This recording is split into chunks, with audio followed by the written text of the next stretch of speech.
welcome in. Sorry, I didn't realize the timer had run down. I was like checking something and then I was like, oh wait, the timer is out. I what was I gonna say? Oh yeah, I just realized that okay, so last week we did the cosplay, right? Or I did the cosplay. I guess I shouldn't say we. I did a cosplay and it had that like the arm sleeve, right? And I held it up with tape and then I realized like, can you see? There's like a mark here for where I put the tape before. It's on this side as well. Like, do you see this? I don't know if you can see it really well, but like there's like legitimately like I can see where the tape was. And I'm like, what happened? And then I thought oh, like maybe it's just like the adhesive is still there. So I tried to like scrub it off, but I don't think it is. The skin is just different there. I don't think I'm allergic because I've used the tape before. Like I used the tape before like a bunch of times and it never left this mark. Maybe it was like on too tight and like maybe when I ripped it off, I like ripped off the skin. I don't know. Because the skin looks like different. Like I can see where the line of it was. I don't know. I don't think I'm allergic. Yeah, I think it maybe just ripped off where the skin was. But then I'm like, why didn't it happen before? I don't know. Maybe I was just like too aggressive when I just ripped it off. I don't know. But I'm like, it's been like a week now and it's still there. Because I didn't notice. Because it was like really cold recently, so I wasn't wearing like short sleeves or anything like that. But then like recently I was like, why is there a line here? So I guess we'll see what happens to it. It's very like noticeable though. At least for me. At least IRL, it's very noticeable. There's like a random line. I'm like, what happened? Yeah, I don't think I am allergic. Cause it's not like itchy or anything like that. I didn't even notice. How am I today? I'm doing pretty good. I slept in a little bit this morning and then after breakfast. Oh, I was dancing to Fancy this morning because I was like, I learned that dance when the song came out, which is like in 2019 or something like that, right? But then I was like, oh, I remember that I knew that dance. So then I like was like, oh, let me like refresh it, you know? And then I just relearned it this morning. And it was fun. There's like a dance practice with just Momo. And I just learned from that. And welcome in next Angel. Thank you. I actually have 2. Last time I wore this I had 2. But then this time it felt like it looked weird with 2. So then now I have 1. But I'm like, is it unbalanced? I don't know. But I feel like it's like easier to manage this way. I do like this shirt though. But I had to tie like the straps are tied, like just like tied, right? And then I always had to like ask people to like tie it for me. It would like become untied. I'm like, oh my gosh. But like it's really hard to tie on your own because it's like here. So I'm like, can someone tie my shirt for me? I remember that happened all the time. But yeah, how is everyone doing today? And welcome in Adam. Good evening to you too. Fancy got you into K-pop. It is a great song to get into K-pop with, honestly. I feel like it's like a gateway song, you know? Triple knot it. Well, right now it's like I tied it in like a knot, like a double knot, and then it's tied in a bow. So it's like really tight knot. But I don't think it comes undone anymore. But I haven't double knotted the bow part. But if it comes undone, it's just the bow. It's not like the actual tie. It's a classic. I know. Yeah, I think I was a do gateway person. I think, because I think I became a fan of Blackpink in 2019. I mean, I think it was do era, which is honestly a great era to get into it. Paris is creeping up. It is very soon. I'm going on vacation very soon. I'm doing a Europe tour. Likey, I was like trying to understand that sentence. Likers. Likers. I do like Likey. And it was actually filmed, the music video was filmed here in Vancouver. But when I watched the video, I'm like, oh, I recognize these places. I'm like, oh, they're just downtown.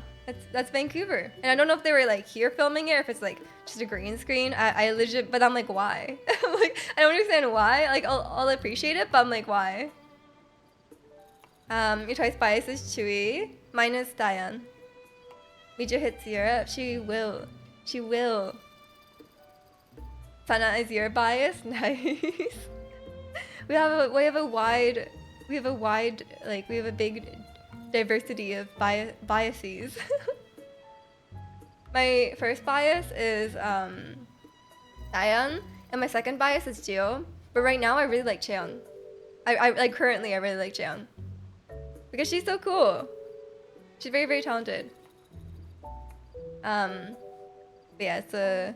I feel like it can change. It can change. But I do like a nice like. I like people who are good in. I like variety shows a lot, so I like the idols who are really, really good in variety shows. But recently I've been really into. I've been listening to Wicked Love on repeat, but they haven't put it on. I'm like, I don't know what's wrong with their company, but like they haven't put it on Apple Music. So I'm like, why? It's just on YouTube, you know? I'm like, why haven't you put it? Apparently it wasn't on Spotify either. Like, what are they doing? The song is out. How would you do on a variety show? I would do amazing. I watch variety shows constantly. Okay, I'll watch one variety show constantly, Running Man. And so like I watch it so much that I think I could do well, you know? Because I'm like very familiar with how they do things.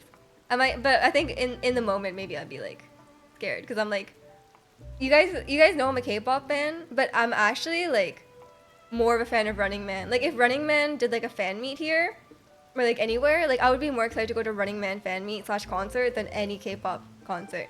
Like I would give up every single like K-pop concert combined just to see Running Man. I watch it every week. I'm like actually a mega fan. Bayana. The song is so good. I really that song is like really my style. Like I'm like this is like I just really like the song. I like the song, I like the styling, I like the dance. The dance is amazing. There's that part in the bridge where she's dancing with the other dancer. Oh, it's so cool. Because in the dance, like, you know, in the bridge, they like dance together, and then she like takes off the dancer's shirt, and I was like, whoa, what is happening? But she's wearing a different shirt underneath. She's wearing like a black shirt, and then she takes it off, and then there's a red shirt underneath, and then they like dance together in the red clothes, and I'm like, whoa, she just took off her shirt. But it was really epic. How would you do on a K-pop survival show? Terribly. I wouldn't try very hard. I would dance for like 2 hours and I'd be like, oh man, I'm tired. We know what the people like. Yeah, I mean, I feel like, you know, I have been streaming, you know, so maybe I'm like comfortable in front of a camera. Although on Running Man, people, apparently even like people who are like actors and stuff are surprised at how many cameras there are on Running Man. There's like 40 cameras in front of them. So like maybe it's like, I'll be like scared, you know? I think I'll just be the most scared because I'm like such a big fan of them. I'd be like really starstruck seeing them in person. I mean, I think they're like my top, you know, my top celebrities to meet, you know? But yeah, I don't know. I just really love Running Man. There's a new episode tomorrow. The recent episode was so good. Oh my gosh. They had there's like a Korean dating show called Singles Inferno, and they did an episode like based on that. And they were like, oh, instead of finding like a romantic partner, they're gonna find like a variety show partner. And then they had someone actually from Singles Inferno on it. So it's like, I never watched it, so I didn't really understand the references, but it was really, really funny episode anyway. Yeah, that's usually what I watch. I haven't actually like watched a lot of like K-dramas and stuff like that. It's not usually my go-to. I just watch like my one. I mean, to be fair, it's like an hour and a half. Like every Running Man episode is like an hour and a half. Welcome to Miju's Running Man. I would actually do really good on a Running Man podcast. I have like a list of my notes app of like all my favorite episodes, which I always forget to update. But like for me, I have like a list of all my favorite episodes, and I could talk about each one. I could be like, oh my gosh, and I could tell you about each of the members, you know, and I could be like, oh yeah, these are the best guests on Running Man. I could talk about it for an hour every day, every week. Sorry, I should do that. Maybe they'll like maybe they'll notice me. One of the members streams on Twitch now, but like he streams in like Korean time, so it's always like I was like wake up and there's a notification from like 2 a.m. and I'm like, oh, well I didn't, I can't watch that. And it's not like subtitled, right? So like I would be watching and I wouldn't really like, I would barely understand what they're saying. So I'm like, you know what? I guess it's fine that I can't watch. And I turn off the notification because I'm like, well, what am I gonna do if I watch? Like, it's not that. I'm just gonna watch and it's like, okay, I can kind of understand what they're saying. No, not really. And welcome in, Ali. How are you? Gonna wait for the subs. I don't think people sub the VODs. Like, who would be subbing his VODs? I don't know. Like, imagine like subbing an entire Twitch stream. I don't think they do that. Like, I think his YouTube videos get subbed, obviously, but like, I don't think the streams themselves get subbed. So maybe I just have to learn Korean, or at least get to a level where I can understand like the gist of what they're saying. Who's the little girl by the window? Oh, I thought you were saying there's something here. Are you talking about the ghost that lives in my house? Can you even subtitle Twitch VODs? Well, I guess you can put on YouTube and then subtitle it. I think that's what. I don't think you can actually subtitle them on Twitch. 3 Days Still Hate. I've been listening to Wicked Love nonstop. It's not on Apple Music. I was just complaining earlier. Like 10 minutes ago, I was complaining it's not on Apple Music. What's wrong with Stone Music Entertainment? Why haven't they put it? Like, are they waiting till the album comes out? Like, I just want to listen to the song. Like, you can release a song before the album. It's fine. Like, it's already out. Put it on Apple Music so I can listen to it. It's so stupid. The ghost? Who is the ghost? Well, it's a bit of a tragic story, you know. she doesn't like to talk about it. Welcome in, Benjamin. How are you? It's on YouTube as a music video. Yeah, why? It's so stupid. I listened to 282 times. How long is the song? Like 3 minutes? You're built different, Ali. I don't know. I don't think I've listened to it that many times. I have probably listened to it like maybe like one no, not even 100 times. Maybe like 30 times. I don't think I was underrated. Red Mist. I don't know what. They're pretty popular.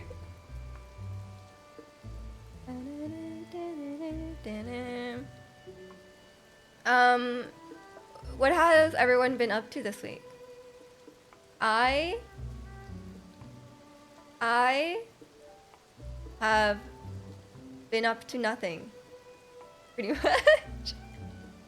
I have been just having a quiet week, sitting at home.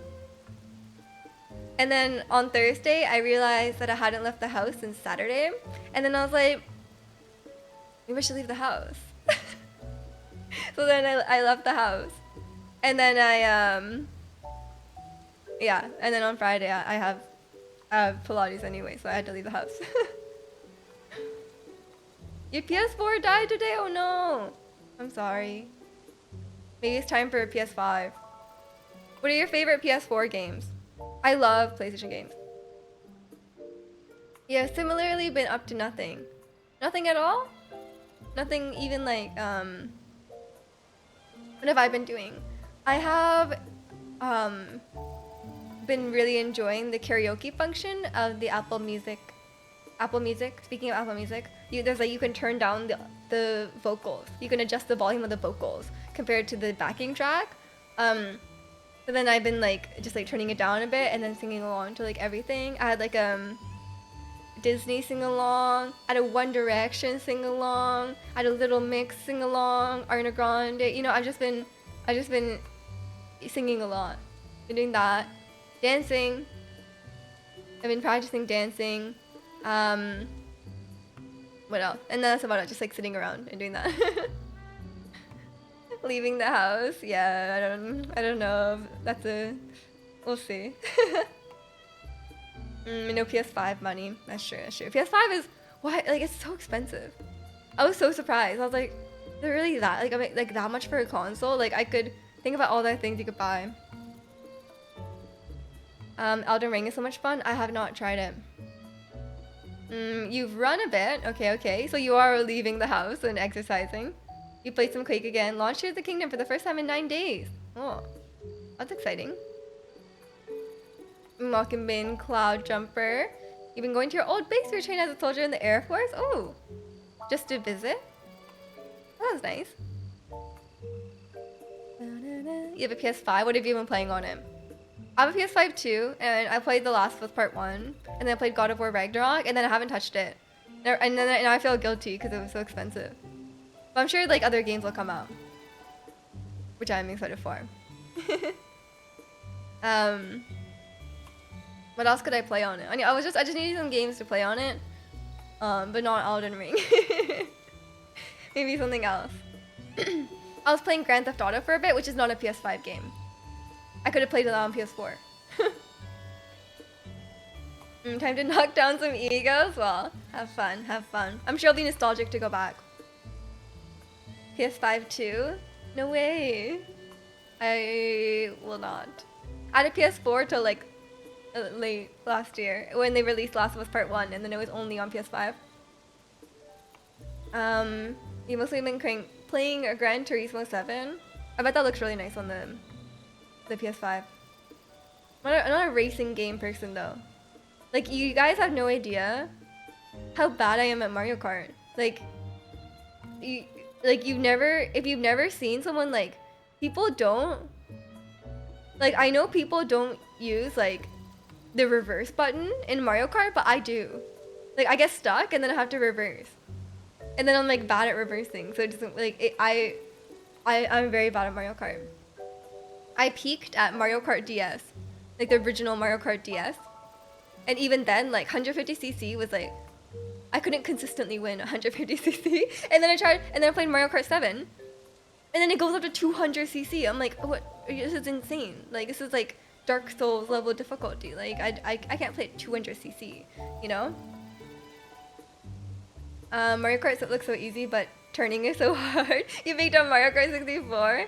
Well, DS was the only one I played, so I didn't have the Wii one. So I peaked on the DS. It's actually it's a lot easier on the DS because the motion controls is a bit harder. But I was really good at Delfino Square, TikTok Clock. That's it. The other ones are a bit of a hit or a miss, you know? Like it's like I could do very poorly. But Delfino Square, I would always get first place because it's really easy. Whenever you get stuck, I get to try a bunch of buttons because I forget what isn't it just B? Isn't it just B to reverse? Wouldn't that make sense? Mario Kart and me is a love-hate relationship. What is everyone's favorite Mario Kart tracks? I haven't really played since like Mario Kart DS, so I will say I liked Waluigi's Pinball. That was a good one. I like that one. And then on TikTok Clock. Those are great. Other than that, the other ones are hard. I don't like it. And then, oh my god, when I played Mario Kart 7 for the first time, when I played Mario Kart 7 for the first time, there's like ones with like unlimited, like there's no laps. You just keep going. And I was like, oh, this is crazy. So those tracks are really, really cool. But I've only played Mario Kart 7 like a little bit. I need to get back into it. Wait, Draconin, do you have a DS?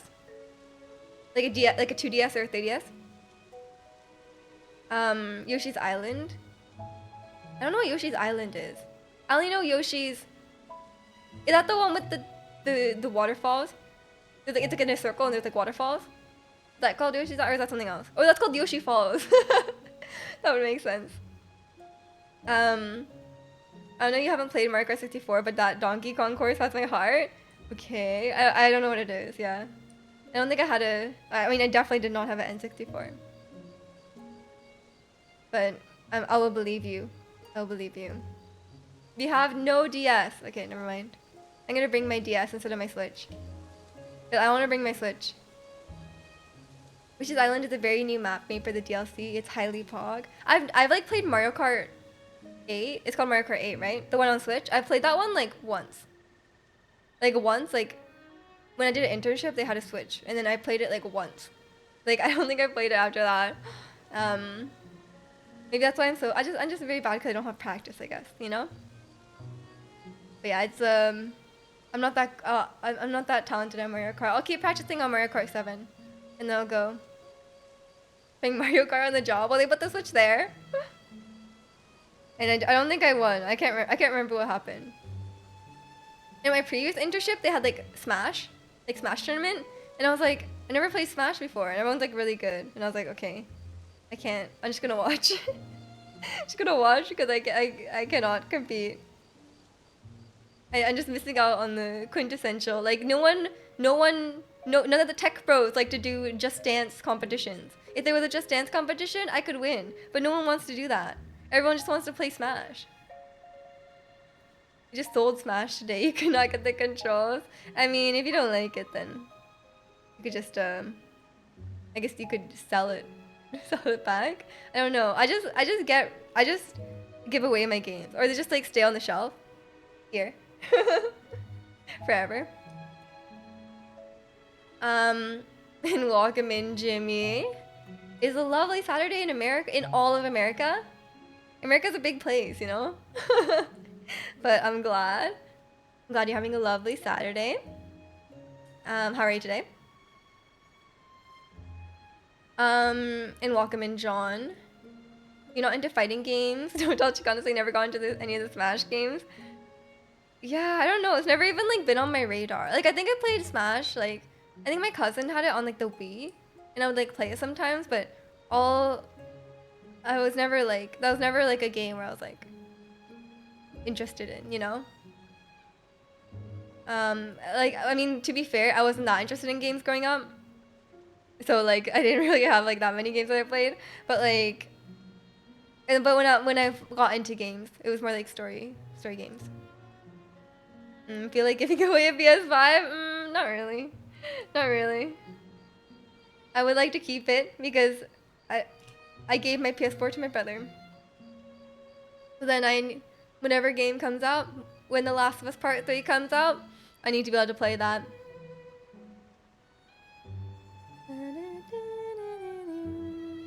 But yeah, I do really like PlayStation exclusive games. Some of my favorite games are PlayStation exclusive, so I gotta keep one around, and the PS5 will be very future proof. But I need to figure out like, I guess I just have to wait for more games to come up. I don't like keep up to date on like what games are coming out. So, but I think if Naughty Dog or like Sony Santa Monica release a game, then I would know. Or the Metal Gear Solid 3 remake, would that be on PlayStation? I do like stealth, like my like The Last of Us and like the recent Last of Us and the recent Uncharted. I love doing stealth in that one. Like I would literally like wait in the grass. Like I would like wait in the grass for so long. Like in Uncharted, it would take me like 40 minutes to like finish like an enemy encounter. And I'm like I could have just like shot them and it would have taken like 5 minutes. But I was like, let me just like wait in the grass for like the perfect timing and then just grab them. It's so fun. It's so fun. We love the OG Metal Gear Solid 3. We love Metal Gear Solid 3. It's all grass. Wow. Really? I should try it then. I don't like old games though. It has to have quality of life, like new quality of life stuff. Because I don't like the stealth in Uncharted. Oh, sorry, not Uncharted. I like the stealth in The Last of Us 1. But The Last of Us 2. Amazing. Amazing. Timeless. It's way ahead of its time. I don't know. You know how I feel about old games? Because I know like, okay, well, only one person. When I watched Jacksepticeye play Last of Us 2, and he was like, this is the best stealth game I've ever played. And I know he's played Metal Gear Solid. And I'm like, how could it be like, it's not gonna be like better than like a modern one, right? And welcome in, Danny boy. Wait for the remake. Are they definitely making a remake? If they do, I'll try it. They Metal Gear Solid. I thought, okay, I was watching a video recently about stealth games and how they don't make stealth games like that anymore.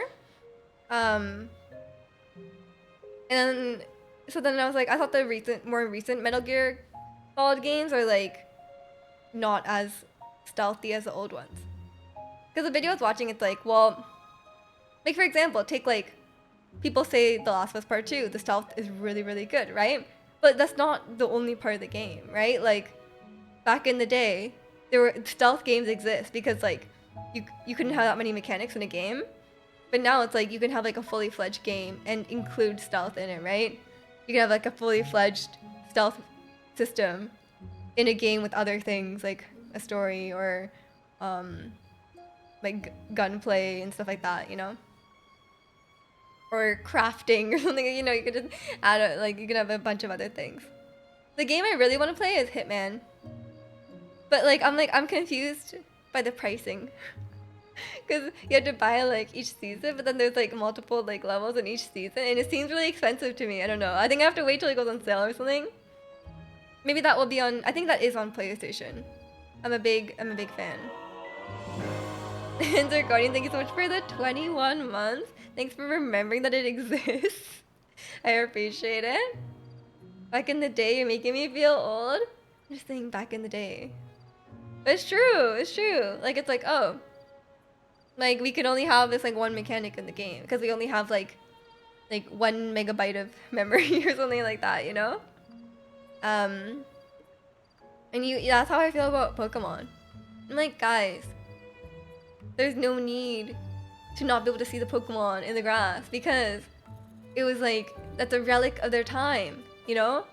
Like, they literally couldn't have the Pokemon on the screen. Because they couldn't have, like, the hardware couldn't handle it, you know? I'm gonna go Solid 3 is an old game for old people. Yeah. I don't like playing games before 2015. I'm sorry. I'm sorry. Sniper Elite 4 is a good game that requires stealth. I like sniping. I'm a big sniping enjoyer. Maybe I'll consider it, but it has to be visually appealing to me, you know? You're playing Pokemon Blue and it's so slow. Loving up in Pokemon is horrendous. Yeah, see, that's why I can't play the older Pokemon games. I know there's always someone who wants to convince me, but like, I don't think I can be convinced. I'm sorry. I played Shining Pearl and I hated it so much. Red Blue was terrible, but we loved it. As long as you know, enjoyed it at the time. What am I looking at? Sniper Elite 4.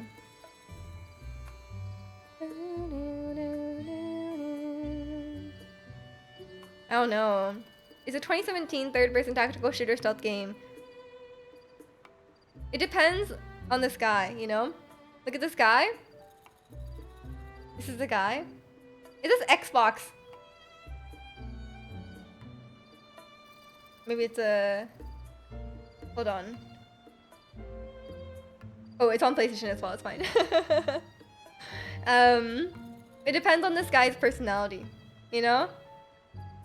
If he's like random like FPS campaign protagonist or something, I don't know about that. But if he's like a cool guy with like, you know, like a good morals maybe, then I'll be okay with it.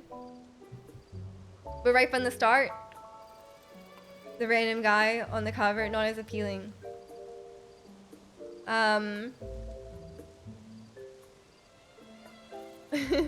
Watching you play modern Pokemon games is excruciating enough. Probably. It's okay. To be fair, some of the modern ones was excruciating to play, like Arceus. Okay, that was excruciating. I just always want to go back to. I always want to go back to Pokemon Sword.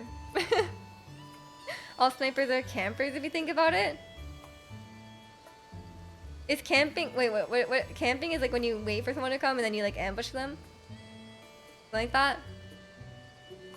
The only selling point for Sniper Elite is the X-ray cam when you shoot someone's groin. I don't know if this sounds like my kind of game. I don't know. It's never something I wish for in a game, you know? I was like, it's not something I'm like, wow, you know what this game needs? He's a pretty generic stern-faced soldier. I don't like that. We shoot Hitler in the testicles. That's also not something I have ever wished for in a game, not gonna lie. It sounds like, okay, like when I look at the game, it looks like, you know, like Call of Duty, like, demographic game, which I don't think is up my alley, I'm sorry. Hitman is okay, cause like Hitman is like, obviously like, I mean obviously like the protagonist is like, he's his own like character or whatever, but like that game is like, the sandbox thing is like so well made that it's like, I think it would just be fun regardless. It's a lot of there's a lot of freedom. It's more like Hitman. Well, the only thing you're selling me is the weird like shooting people in the testicles thing. Like you're selling it in the wrong way. And welcome in, Sash. How are you? Need you only plays Quake? I don't know about that one.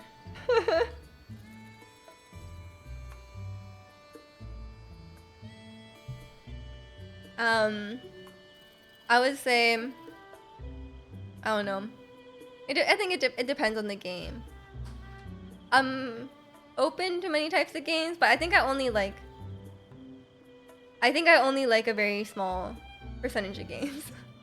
Which I think is probably the case for everyone, but there's a lot of things I'm like, I don't play that many games, so I just like, the games I do play, I want to like enjoy. I'd rather not play a game where like I don't like some aspects of it. Although, if the rest of the game is good, then I guess it can make up, like Genshin or something like that. There's a lot of things in Genshin that I wish were not in there. And I think a lot of things in the game are not targeted towards me. But like, I like the gameplay loop. A backlog of Steam games you've never installed? I do not. I've played every game in my Steam library. Because I don't have that many. I'm not the person who's like, I know a lot of people just like buy like 1 million Humble Bundles and then like never play the games, but I have actually played like all of them. But I am like most of my games, a lot of my games are like indie games, which are like really, really short. So like it's not like, oh wow, I'll never get to this game. Like it's pretty short, so I think it's fine. But no, I don't have a huge backlog actually. I know most people have like so many backlogs, but like I actually don't have one. Have you played any of the Ori games? Aren't they really hard? It's like a platforming, right? Something like that? I think I've seen it. I'm not a platforming enjoyer. No, pretty easy, cute, and so pretty. Okay, as long as it's not platforming, because what you think is easy platforming is not easy to me. Just saying. Okay? Like you're like, oh, like I played Mario what's a platforming Mario Super Mario Bros. New Super Mario Bros. 3D, no, not 3D. Like I played that when I was 5. I didn't. I suck at platforming. It's a big issue for me. I could do 64 speedrunning. That's the one where Mario is like a block. You know what I mean? I think I know which one you're talking about. The one that everyone speedruns, right? I don't know about that one. The first 3D Mario, that doesn't help me. Minecraft Mario. Oh yeah, the Minecraft Mario. That's the one. No. He's very Yeah, I think I know which one you mean. I have not tried that game. But I did not enjoy Mario 3D World. I love Odyssey. Odyssey is so fun. But 3D World, not fun. It's very not fun. What else? I don't know if I'll play the new one. There's gonna be a new 2D Mario, right? But I don't know if I'll enjoy it. Not really like a 2D Mario enjoyer, you know? Like what I like about 3D, what do I like about Odyssey is I like the captures. The captures are fun. And then also I like running around in flat open spaces where you cannot fall off the edge. I hate Luncheon Kingdom. Luncheon Kingdom is the worst because you just fall in the lava all the time. Not a fan. But I like a big open area where you can just run around. But I don't like I don't like the challenge rooms. The challenge rooms are a disaster for me. Like we don't talk, especially the 2D challenge rooms. Awful. You hate Super Mario 64 because the camera is awful. I literally loved playing what's it called? The Last Guardian. But the camera was so bad, I quit. It was so bad. It was like constantly clipping into the wall and everything, and I was just like losing my mind. We enjoyed Odyssey because there's quite the breaks between my play sessions. I forgot all the moves, and there's so many movements on Odyssey. I only know like jump, throw cap, and I could do that one jump where you long jump and then jump on the cap, and I use that everywhere. I'm like, oh my gosh, I'm just gonna I'm gonna do that everywhere. But I don't know if I remember it now. English for Ocarina of Time, Majora's Mask. I think there's gonna be many reasons I don't like those games, and it's not gonna be the camera. And welcome in, Jack. How are you? Only saving grace for lunch you can do is the Koopa captures. No. No. That doesn't save it at all. Wait, what's the Koopa captures? You mean the guys that throw the frying pans? That doesn't make up for it. You sure the camera won't help? Yeah, I mean probably. And thanks for the lurk, White Knight Gamer. Luncheon is your least favorite. I think, okay, can we all agree that Luncheon is the worst kingdom? It's so bad. Playing as the turtles. You laugh so hard at being able to play as a turtle. Is that not normal? Like, they're like a normal enemy, right? I don't know. I don't think that makes up for it. I don't think it wasn't. All they do is throw stuff. So many other enemies can throw stuff, you know? My favorite capture is the. What are they called? The ones. They're like caterpillars and they go like. When you like stretch out. You know the one? What are they called? They're like caterpillars, right? In Lost Kingdom. Do you like Persona? I watched Estat play Persona 5. I like some of the characters. I really like Anne. Or On. I can't remember how she pronounced it. I really like her, but I think there's some aspects of the game I don't like. Like some of it's just like edgy. I'm like, I don't know about that. Some of the writing too was like weird. But in theory, yeah. I like a good like story. I like a good life sim. If there's a game where I can like study for class, I'm like, this is amazing. I can like study in class and like do the exam. Wow, just like real life. But I'm not a fan of like the combat and stuff. I enjoyed watching the story, but there's some parts I'm like, I don't like that. The Hammer Bros, the Wigglers. Yeah, no, that's not right. It can't be the Wigglers. What about the Mecha Wiggler? Oh, because it's the same. Wigglers. Are they actually called Wigglers? I guess that makes sense. I guess that makes sense. My favorite, adorable Mecha Wiggler, and the also slightly less adorable normal Wigglers. They're all great. Oh wait, I want to check something. I meant to check this earlier. I was thinking about my profile picture is a Mecha Wiggler. But I want to check how many hours my uncle has now in the game. So last week he had 120 hours. Any guesses what he has now?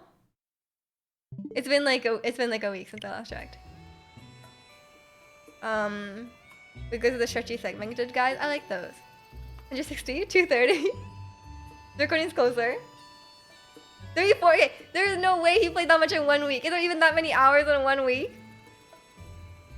180. You guys are in between. 170. That's crazy. He played 50 hours. Have you heard of Blue Reflection? I have not. Man works 12 hours a day, can't no life, Tears of the Kingdom. I know! Like, he doesn't work 12 hours a day, but, like, he goes to work at, like, 7 a.m. And then he comes home at, like, 6:37. So he's, like, gone 12 hours a day, because it's, like, a long commute. I'm like, how? How? Like, where? Okay, so you work 12 hours. So you sleep, like, it's including, like, sleeping, like, you know, showering, whatever. Like, let's say that's 8 hours, right? Rate it 20 hours. Then let's say you play 4 hours every weekday. Like, every minute that you're not tending to your basic needs, 4 hours. So, like, that's, like, 20 hours 1 week. That means he has to play, like, 30 hours on the weekend. Like, that doesn't make sense, right? And the grind don't stop. Yeah, I don't know. How does he get those hours? I'm confused. He should get his own fax machine. He could work from home. He cannot. His job includes, like, going to places. Unfortunately, he cannot fax in his work. I'm sure he can fax in a lot of his work though. But you think Japan is gonna be like, oh, let's be progressive and work from home? Like, no way, no way. We need to go into the office and then, like, bow to your boss or something. Like, I don't know what they do. You kind of remind me of someone. Do I want to ask who? But welcome in, Leonda. We're still in Tears of the Kingdom 2. Getting distracted is the game for you. Yeah. I'm not saying it's, like, not fun. Like, I understand putting that many out, but I'm like, how? Cause just know he's, like, working. Maybe he works less these days. I don't know. But he didn't work less when I was there. Do you think commutes should be considered paid work? That would be nice. That'd be nice. Like, commutes are, like, soul sucking, honestly.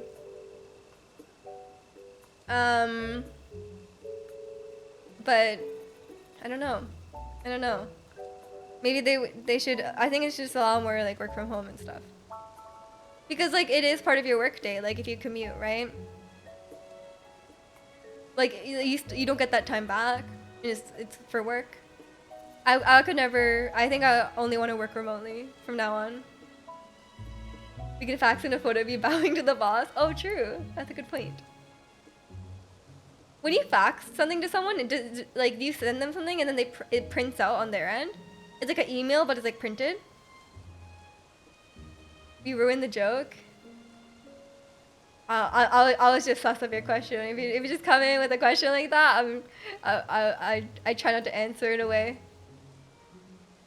I'm sorry if it was a wholesome joke. Commutes can be jam sessions though, gotta make the most of it. Yeah, if it's unavoidable, then yeah, try to make the most of it for sure. I used to listen to a lot of podcasts because I would commute to school and stuff, but now I don't listen to any because I don't have a commute. We're gonna have people sleep in the office and then go home for the weekend. Oh, to get extra overtime? Nah, not worth. That's fax. People still use fax. They do in Japan. You wanna work from home? You wanna sit on the bus every day? Yeah, 100%. I do not like commuting at all. Welcome in, Elisa. How are you? Yeah, I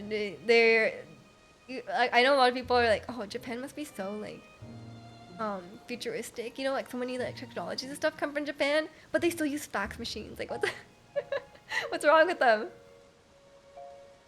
People use flip phones till, like, 5 years ago. I swear. My family still had flip phones. You're doing good. I'm glad. I'm doing good too. Thanks for asking. What have you been up to? Faxing is great. No, why wouldn't you just email? Like, some things need to be faxed. Like, some things, but you could just email it and print it. I don't know. It seems like the same thing. They have those fancy toilets. On the other hand, they probably still have PDAs. What's a PDA? Oh, like a pager? Like a pager? And welcome in, Reen. Happy birthday to you too. How are you?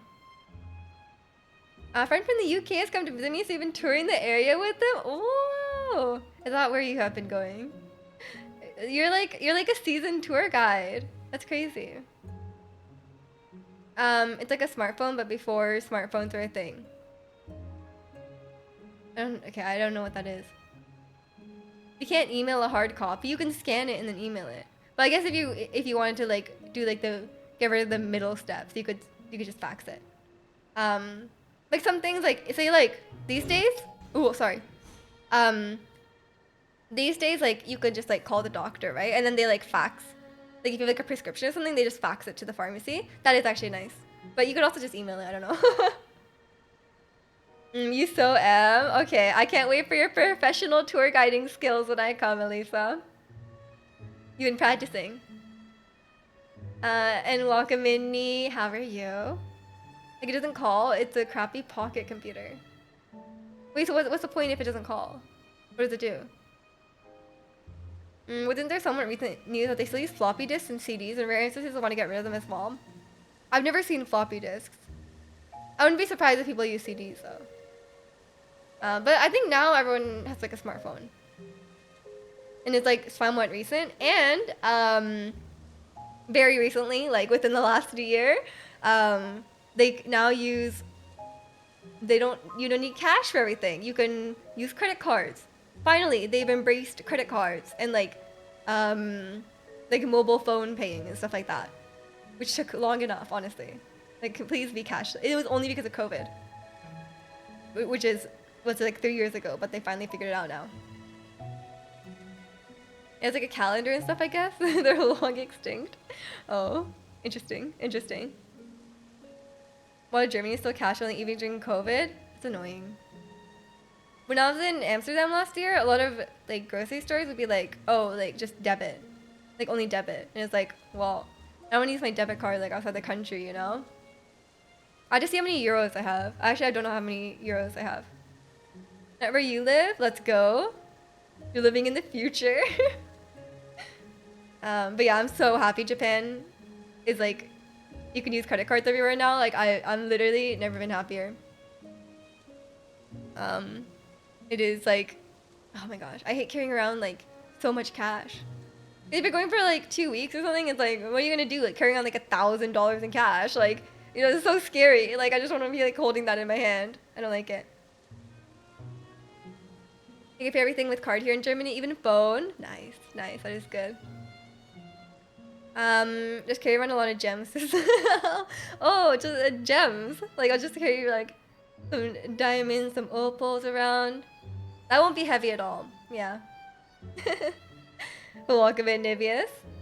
You haven't gone to ATM in years now? Me too. It's been why is my lighting so weird, by the way? Fix itself, please. But yeah, I don't go to ATM either. I just saw the sapphire to go get groceries. That's my Tears of the Kingdom experience. I couldn't afford my armor, so I had to sell sapphires. But maybe you can exchange it, you know? Like, oh, you can have a piece of the sapphire for this loaf of bread. Thank you. The one thing the most annoying thing about like everything is cash in Japan is like you have so many like coins. Like you have to like make change and you have to like get rid of your coins sometimes. You're like taking all these coins and it's like it's so annoying. I hate it. Cause I like your wallet gets so heavy. I feel like when NPCs give food as quest rewards. I do not. It's always useless. Because like you're like, okay, you're Link, you have 30 hearts. And then they give you a food that heals like 1 heart. And you're like, wow, thank you. Like that's such a useful food for me. And all the other cringe grind lingo. I don't think the bread thing is grind lingo. I think it's just slang in general. Are you a completionist here in Kingdom? You have to get every armor to max even though you don't use a lot of them. I am the opposite of a completionist. I hate completion. I can and will walk past chests without opening them. 5 hearts and low attack up. I mean, that's not that bad. No attack up? I'll take it. I'll take it. I do like a nice attack up meal. It's better than nothing. I'm very poor. I have 117 rupees right now and very terrible weapons and like nothing in my pocket. Link is a bit of a minimalist here. It's not a. I've been struggling with having enough money in Tears of the Kingdom. I think I need to grind a little bit. I guess I should just look around for some more like gems and stuff. I did just get a blood moon before stream started, by the way. So we'll see, like maybe I can go grind for some gems or something like that, and you can sell them to get groceries. I think I just spent all my money getting the flame breaker armor. Farm some likes. I'm okay. I'd rather be in debt for life. Why can't Link just take out a loan, you know? That's how real life works, right? Link doesn't money, you can just take out a loan.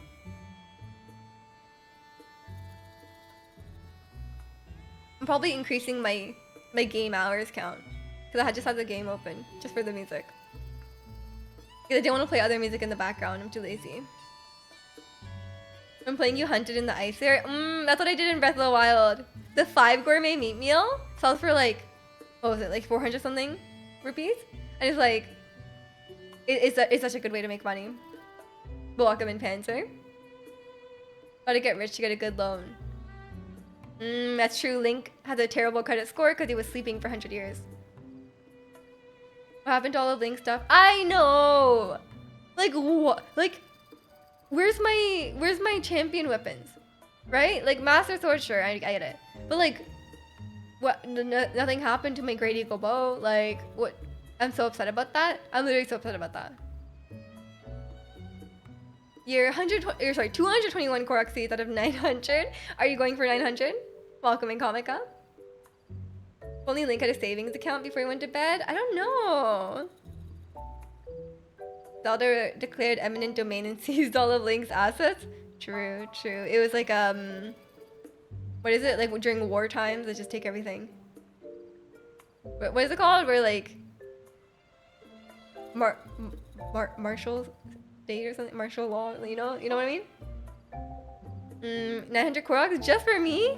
Wow. Thank you. I love 900 Koroks.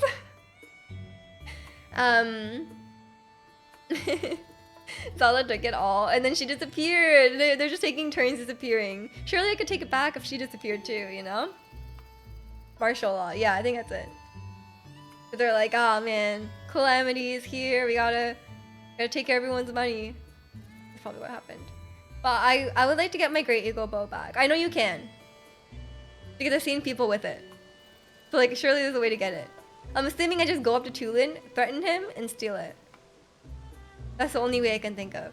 Like, surely Tulin would just give it to me, right? That's what I want. What's on my agenda? I want those weapons.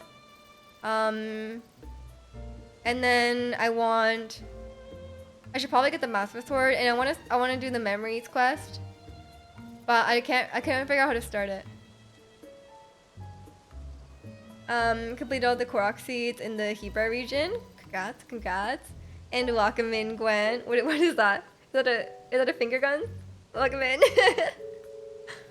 And the Master Sword is so cool. Yeah, everyone was like, you have to do that before. And you have to do that before you finish the game. So, you know, just for all the nerds who are like, oh, you have to do it. Yeah, I'll do it. Apparently it's quick and easy. Yeah, I'll figure it out. We're just gonna explore around, take it easy today. I know I was like, last week I was like stressing about finishing it before I leave, but I don't care anymore. I was like, whatever, I don't care. I'm just gonna take my time because I don't want to rush through the main story and then like not enjoy the game. Because last week all I did was that dungeon, and like I don't enjoy that, right? So like I kind of want to like just do things I enjoy because I want to have good memories of the game instead of just suffering, you know? I want to only remember the game for the suffering that happened. The memories are great. That's good. I really like the memories in Breath of the Wild, so I'm excited to see them here as well. What is that? Is that thumbs up? Oh no, it is. It's finger guns. It's like egg Jew, finger guns. It's like all the cool people do, you know? I know that was a thing. Can I do that? I don't know how to use my own channel points. Oh, here. Modify emote. Wow! Oh, I can do so many things. Oh no, it's thinking. It's not finger guns. Oh, okay. That makes sense. Well, I have like infinite channel points, so it doesn't even matter. I could just do this. Look at that. Oh wait, that's what I was doing. What do you mean? You stole it. Fine. Let me make a new one. Here we go. Look at this. That's me. You still haven't finished the main story. I feel like that's very common. I want to watch the speedrun though. I might just watch it eventually. When it settles down. I think even if I watch the world record now, it's gonna be a new one tomorrow. So maybe I'll just have to watch it later.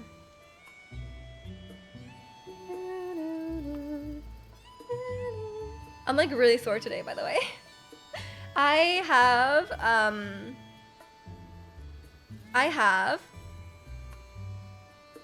advanced to intermediate Pilates. My Pilates instructor yesterday was like, we're doing intermediate exercise in Pilates. And then I was like, she showed it to me last week and I was like, that looks easy. That looks easy. But then I did it this week and I was like, never mind. Never mind. It's not easy. I was like, I don't usually like sweat during Pilates because it's not like that kind of exercise, but like I was like sweating. And it was like, usually the next day, like one part of my body is sore. It's like, okay, just my abs are sore, just my legs are sore.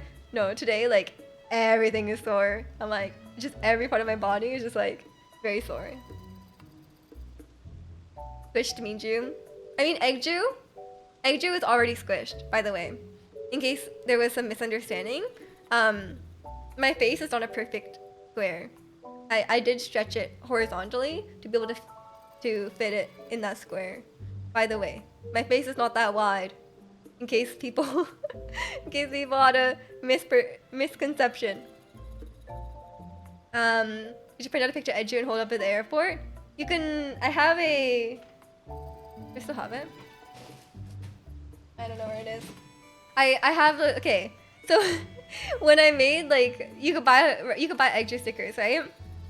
And then when I like put the option to like buy this like to add stickers to the shop, I was like, man, these stickers seem really big. The sticker is huge. The sticker is like this big of like the Edju, and it's like, oh my god, the sticker is way too big. Like I wanted like a small one, but there was only one option for like that size. So it's like the Edju stickers you can buy are really big. Did we rank up in Pilates? Apparently, I'm now on the intermediate one. It took me about 9 months. 9 months. So I'm finally doing intermediate exercises. We're getting there. We're getting there. It is exciting though. It was a nice exercise. I was like, oh, I actually like this, because it feels nice that you're like using your entire body, you know. And it feels like if you do it, like the difference between doing it wrong or doing it properly is like, it's nice. Because when you do it properly, you're like, oh, I got this, and you're like, let's do it again. And I'm like, I could do it again, you know? But if I do it wrong, I feel like I'm gonna fall and die.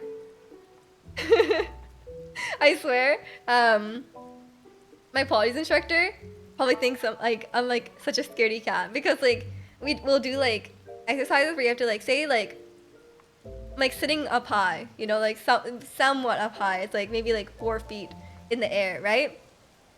And then like she's like, okay, just like lean back, and then like you have to like hold yourself up with your core, right? But I'm like scared because I'm like, if my core isn't strong enough, I'll fall, right? Like I'm like, I'll just fall onto the ground. Like I'm like kind of in the air right now. Like I'm sitting on like a thing that's like, you know, a good 4 or 5 feet in the air. Oh, I'm scared, you know. And she's like, just lean back. And I'm like, you're not gonna fall. And I'm like, oh, I'm gonna fall. So I'm always like, I don't like that. There's like it's like, I'll show you. It's called like the barrel, like the arc barrel. And we also sit on it and like lean all over the place. I'm like, I'm gonna fall, like I swear.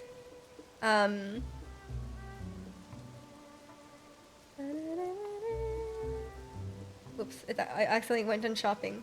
Wow, it's really expensive. Okay. It's okay, I don't have it. That's not what it's called. What is it called? Oh, it's called a ladder barrel. Sorry, my bad. This is the one they have. It's not even that high up. Okay. It's like this. And you sit on the arch part. And then you like hook your feet on the rungs and then you like lean back. And I'm like, oh, I'm scared. It's not that high, but like it's very scary for me. How much does it cost? I'm curious. It's $2,500. Oh my god. Is it something you put on a dog agility course? What would the dog do with that? Where could the dog go? I don't know. There's a lot of like, I don't like stuff where like, it seems like you could fall, you know? Jump over it, but there's like stuff over it. There's like stuff there. There's like something blocking it. Do people, that's like an actual thing, right? People actually do like, it's not just in Nintendo dogs, people actually do like dog agility courses. That's crazy. I don't think my dog could, I mean obviously my dog is blind now, so like he can't do it, but like even before I don't think he would be even close to doing any of those, you know? Because I swear he would be like scared. Like my dog is, like I'm a scaredy cat, my dog is worse. Like he'll be like, oh my god, I can't jump there. Like I'm gonna fall. Like I can't jump there. And then like, okay, well the only thing I know about dog agility courses is from a Nintendo dogs. And you know there's that one where they go through the tube? Like my dog could not do that. Like he'd be so scared. He would not go in the tube. Poodles are great at them? Well, Lucas won a poodle, so maybe that's why. My family dog did them. She had so much fun. Oh, that's really cute. Man, yeah, I don't think I don't have any experience with that. I've never even seen like where they would do them. Welcome in, Maestro. How are you?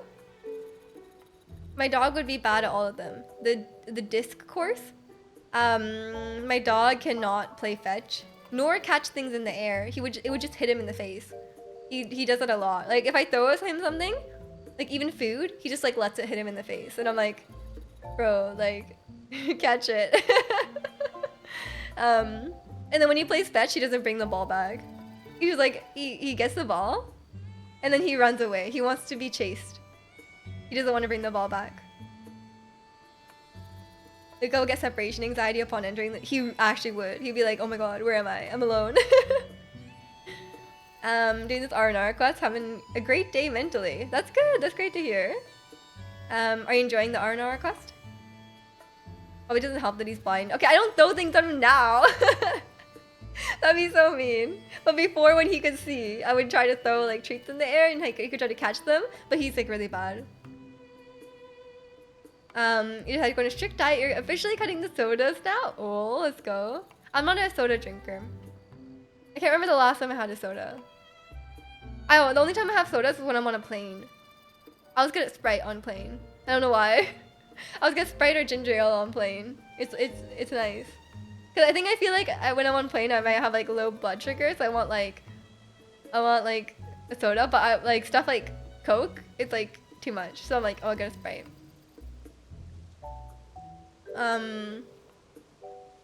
You're at the final chapter now. Finally got to all 76. Well, good luck. Right is the best soda. I don't have a strong opinion. If I had to choose the best soda, it would probably be like a Japanese soda, like karepisu or what do they call it in English? Calpico, Yakulto.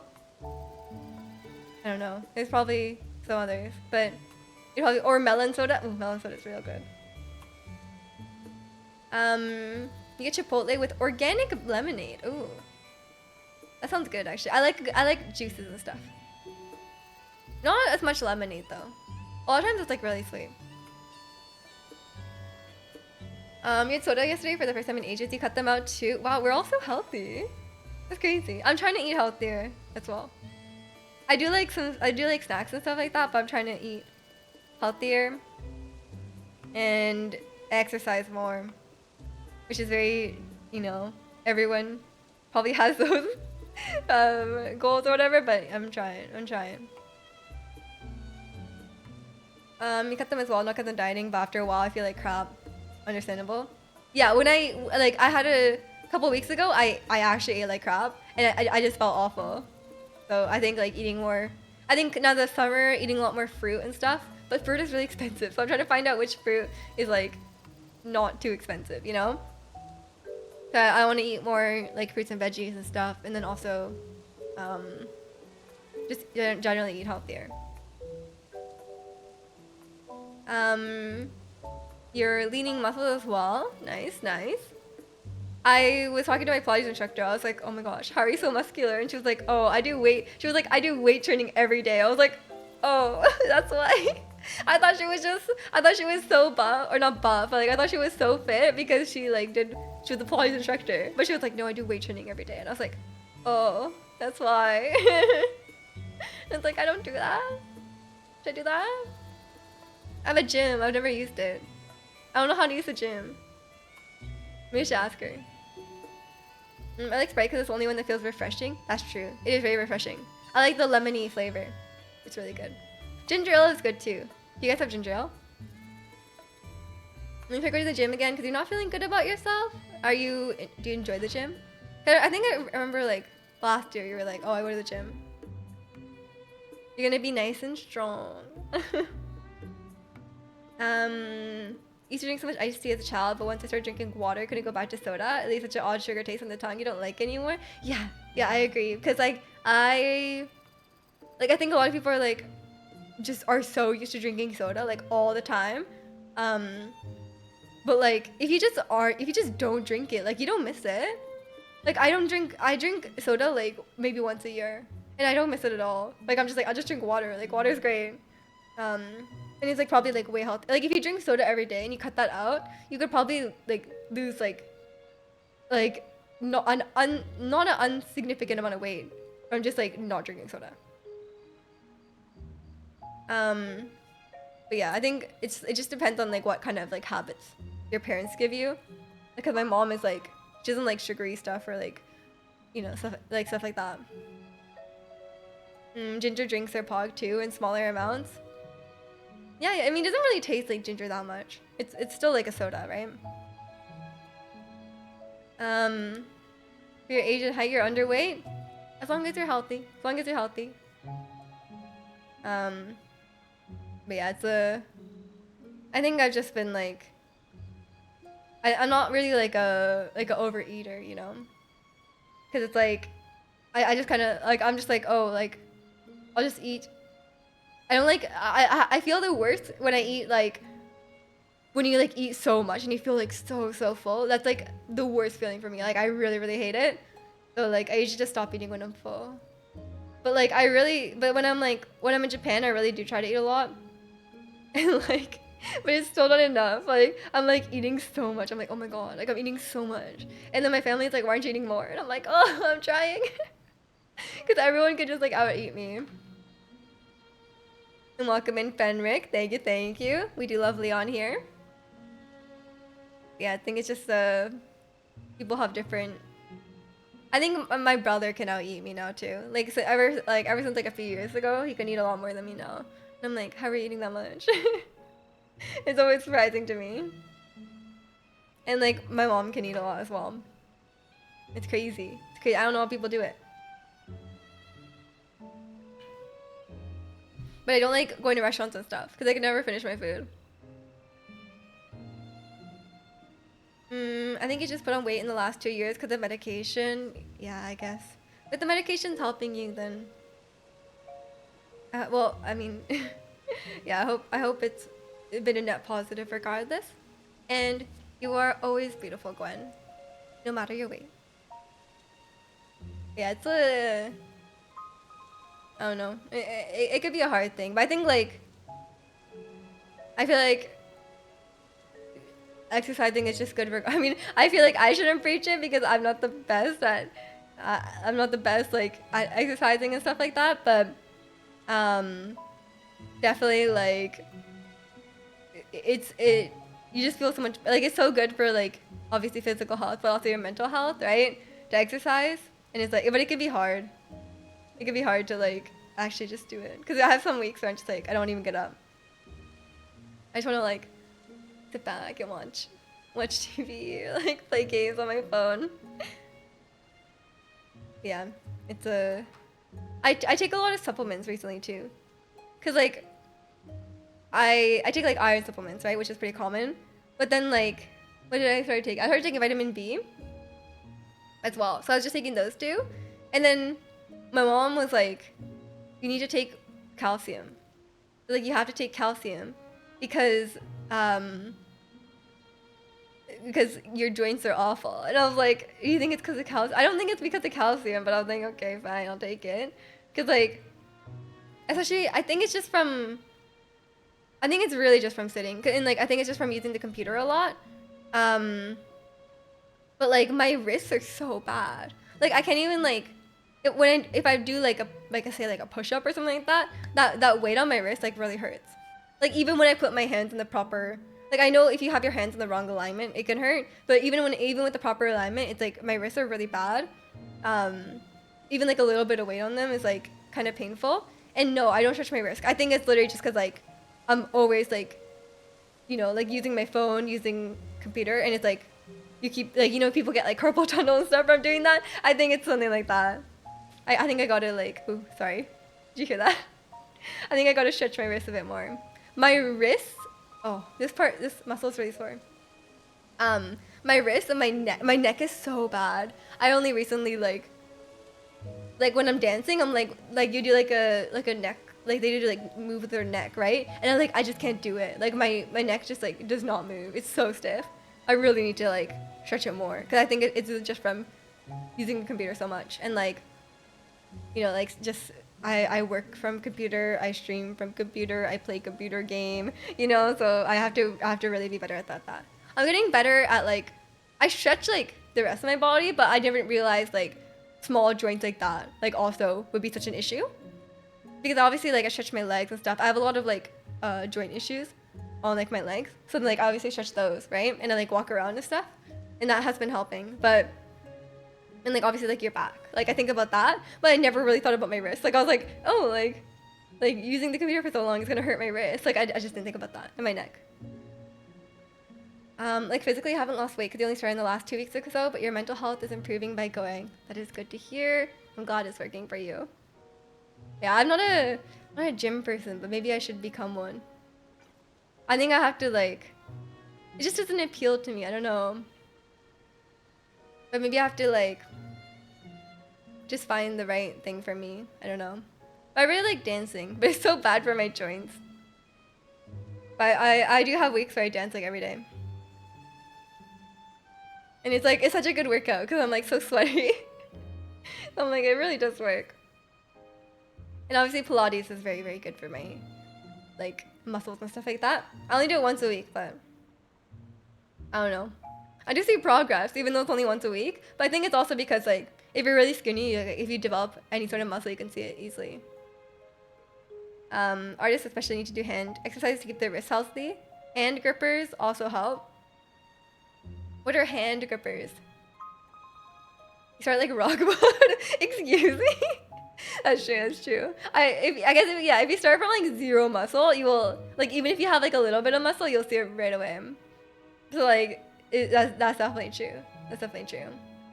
Because like you just like yeah. Because it's a very big difference. Because like even if like before like I would flex and there'd be like nothing, like there's nothing there. And also it's very nice because like I have like if you don't have like fat like here, you can see your abs really well. And I'm like, wow, I can see my abs. That's crazy. But I think getting like lower abs is gonna be like way harder. I don't know how people do it. I think it's like pretty difficult because like here is fine. Like you can. I saw abs really early on, but like I feel like I'm like there's no way I can get rid of fat like on like my actual stomach. I'd have to like lose weight, and I don't think I should do that. Welcome in social. We're talking about getting shredded, yeah. Like the gym rats we are. We're all talking about exercise and working out. If you have issues with your joints and building muscles, should definitely help. So ask Pilates trainer for help if you're not confident getting your help into the gym. I am building muscle though from Pilates. Like that's like the main thing I'm doing. It's not cardio, right? So that I think that will help, but maybe I need more. I don't know. I don't know how much muscle I need to the point where it would help me. I'm sure I think it's helping me with dancing though. I'm definitely like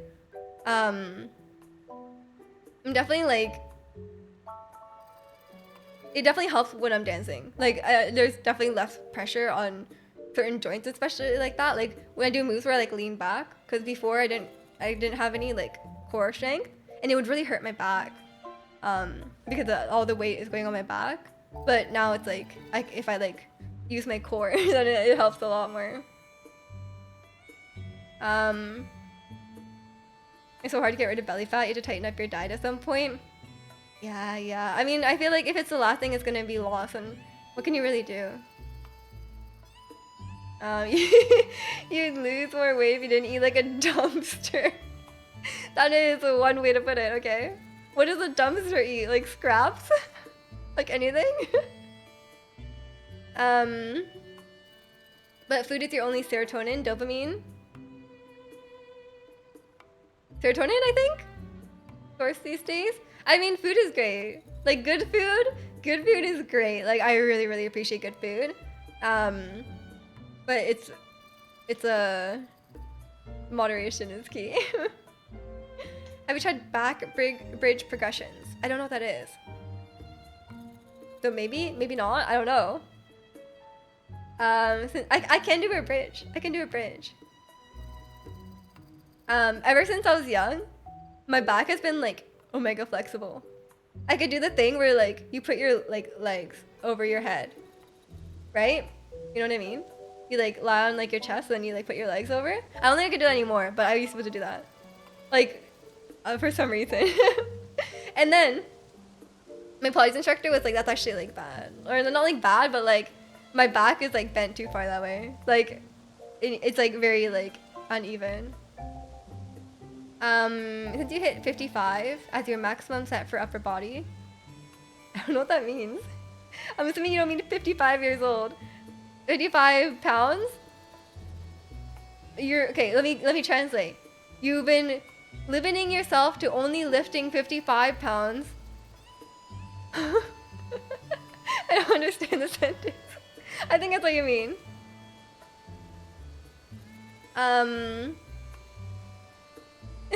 You'd break yourself trying that? I would probably break myself now. I don't think I could do it now. Back bridge is when you get on all your hands and feet backwards. Oh, I could do that. I've always been able to do that. But I can't get up. You know what I mean? I can go back, but I can't get up. Like, because I feel like maybe I can now. I've never tried, but it's very hard to get up. Sound like Fischl right now. Fischl, like gym rat Fischl. New skin coming soon. We sure that flexible? You're going to physiotherapy for your back at like 15? Really? I don't think my back issues are that bad. But Pilates is like very much about fixing your alignment of your posture, which is crazy. Obviously, like you don't see on stream because you know I don't have legs, but like I was very like bow-legged, so like my legs were like out turned, right? But now, like for doing Pilates for 6 months, we were like focusing on that. They're straight now, which is crazy. I'm like, you could just like change your body, you know? I'm not that flexible. I'm working on it. I've been trying to stretch more to be able to do more flexible things. I was trying to get my splits for a long time. Maybe that's why my hip hurts. Maybe I stretched too much on the splits, you know? Because it was my left leg. Who knows? You meant you can lift 55 pounds to your max set. That's the most heavy you go. I see. Yeah, I mean, you should do whatever's comfortable for you, whatever works for you. If you do enough reps at any weight, you'll build muscle, just not at an optimum progression. That's true. The only weights I have at home are really light. They're like 3 pounds or something like that. I don't know what to do with them. I'm like, they're really light. But at Pilates, it's like springs. We use like springs a lot. And then you do like body weight as well. We can also do resistance bands. That's true. I do have a Ring Fit controller. Have you seen any K-pop singers do splits at their choreography? I'm sure that exists. A lot of them can do the splits. Maybe Itzy, I don't know. I was just thinking about the move from Anti-Fragile where Kazuha lifts her leg like all the way up. We were trying to do that last week, unsuccessfully. My center splits has always been really bad. I used to do dance classes, right? And I remember, like, you would be doing your center splits and like you're leaning forward, right? And then my dance teacher would sit on my back, and I was like, cause like you just can't go all the way down. And then my dance teacher would sit on my back, and it was so painful. I was like, oh my god, like I'm gonna die. Like I swear I'm gonna die right now. Friend of mine did ballet for a year or something when she was young, and she tried to do the widest split she could, and then the teacher stood over her and pushed her down. Yeah, that's what they do. Or you do like you touch, like you press your feet against each other with like your classmate, and then you hold hands, and then you pull each other to like go as far as you can. And like, yeah, when I was like, so when I did that dance class, I was like 14, and my dance teacher was like a grown man. He sat on my back when I was stretching, and it hurt like hell. Berry Berry is coming to your town in August. I don't know if you've heard that male K-pop band. I have not. Are you gonna go? Sounds like a fun time. I've never been to a K-pop concert, but I would like to go one day. Yeah, but dance class is brutal for that. They stretch you real, like they like okay, time to stretch, and then they just like force you. They're like, okay, can't do your splits? Well, now you can. You know? Don't like pain and stretching if you're like uncomfortable, sure, but pain doesn't seem good. I swear I was gonna pass out. Like I was like, I remember like just like, but I mean, okay, to be fair though, that was the most flexible I've ever been. Like, my center split got so much better. So it does work. Like it does work. We have family members who love K-pop. I see. Ideally, I'd like to build up to all body weight stuff. Yeah. Do whatever you want, whatever works for you. Dance teachers don't care if you're in pain. They really don't. Dance teachers are, the stereotypes are true. They are a bit intense. Me just so flexible, she could be a stunt woman for movies. Is that the requirement? I thought the requirement is like you have to be really good at like, you have to be really athletic. I don't think I'm there yet, and I think I'm too much of a scaredy cat. I can't even do like leaning over on like the ladder barrel at Pilates because I'm scared I'll fall down. I don't think I could do whatever they're doing. But if I'm in like a harness or something, I'll be fine. I would actually like that. Like, you guys have the thing. My favorite thing when I was younger was there is in Whistler, which is like a nearby tourist village. There is like they do the thing where like, we're in a trampoline and you're on a harness. And there's like a really high harness, and then you jump on the trampoline and you go like really high in the air because you're on a harness. The harness lifts you up. What is that called? I used to always do that, and you could do like flips in the air and stuff. That was so much fun. I love stuff like that, so maybe I would enjoy it. Both your shoulders be after you need to do more of those. Are they like injured? Be careful. Be careful. I don't know. I don't have a strong plan for my workouts. I have like private lessons, right? With Pilates. So like she just picks what we do each week, and I'm like, and then she's like, what do you want to work on next? I'm like, I don't know. You choose. She's like, which muscles do you want to work on? And I'm like, I actually don't care. You just do what you want. You busted both rotator cuffs a decade-ish ago. Oh, sounds painful. I hope they get better, or are better now. Your left shoulder literally crackles when you lift your arm. Probably gonna go to the doctor about it at some point. Is it not normal? Every joint, all my joints make sounds. Is that not normal? My shoulders are weird. You've never been able to put your right thumb underneath your right shoulder blade. When reaching onto my back. On the left side I can. Wait, what's wrong with your shoulders? I don't understand. It's like proper cackling for a second. Like when you're not moving. Like you lift it up and then it just keeps crackling. That seems weird. Because like usually like if it cracks, there's like an air bubble or something, right? So it's like fine. But if you keep moving it, it's fine. Because like my wrist will crackle the entire time. It doesn't end. It just always crackles. I'll make you guys listen to it. And my neck always does as well. And also trying to get deeper squats and your knees sound like deep fried food. I still cannot figure out the squats. Because my knees hurt, my hips hurt, everything hurts. Even though I feel like I'm like doing it right. But maybe I'm just doing it wrong, I don't know. But I want to get a personal trainer. Because I already have a Pilates personal trainer and it's really expensive. And I don't want to pay for another trainer. Bad ankle mobility is at the top of my list. Okay, we all have broken bodies. For me, it's my hip. It's my worst part of my body is my hip for sure. Followed by my wrists, followed by my neck, followed by my knees. But the rest, like my back is usually fine.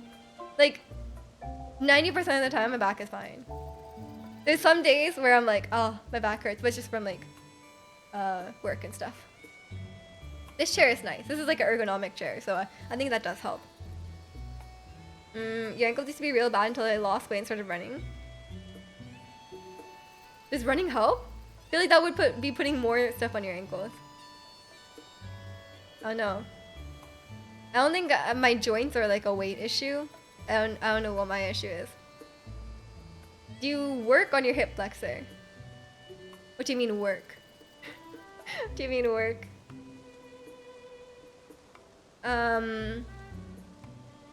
Cardio. I only like dance. Make sure they aren't tight. Oh, I stretch them. I stretch them all the time. I literally roll on a massage ball like every day for my hip, and it's just like that. It gets worse. Gets worse from sitting. It gets worse from dancing. But I can't stop sitting or dancing, so we'll see. Remember this I meet you at the six-pack from all the K-pop dances? I wish. I have like abs here. I was just talking about it. I have abs here, but you can't like, I have too much like, not too much, but like I have some like fat like on the lower part, right? So you can't, I only have abs up here, but you can actually see them pretty well. Like if you watch like my dance video and stuff, like I'm like, I can see my abs. It's not like six-pack though. It's just like the line. My teacher calls it 11 or something. I don't. Such a bad back right now. You started running and now you're in agony. You can't roll over in bed. Oh, are you still in? You said you were in physio when you were younger, right? Are you still in physio? That sounds really bad. Should I send you a foam roller and a massage ball? You walked a lot to work, at work, sorry, before you started running, so your ankles got stronger over time. So the trick is to use them. I think that's why my hips are so bad.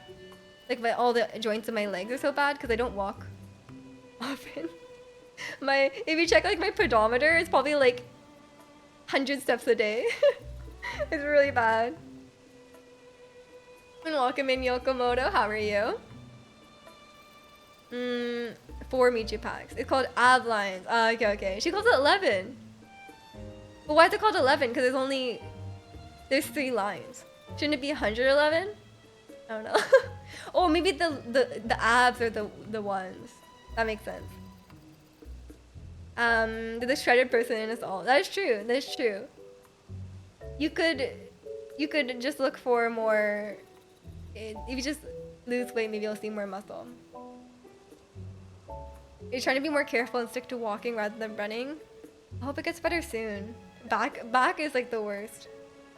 Because it's like you need it for everything.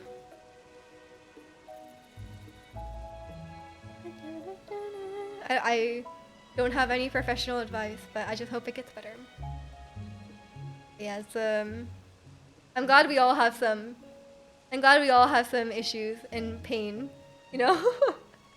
Maybe it's just being old. Like not even old, but just not being a kid anymore.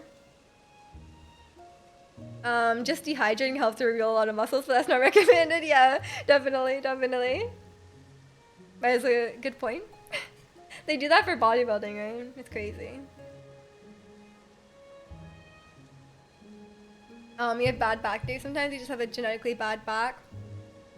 I was like, maybe I'm just like, maybe my knees are just genetic. My grandma has awful knees, and my mom had knee surgery. So like, maybe I just have bad knees in the family, you know? Speaking of, one more set, then you have to dissociate in your car. Well, enjoy it. Actually, is that something you enjoy? Maybe try like relaxing, meditating, you know? Something like that. But good luck with your last set. Your dad has lots of back problems and your mom has arthritis. Is that how it works?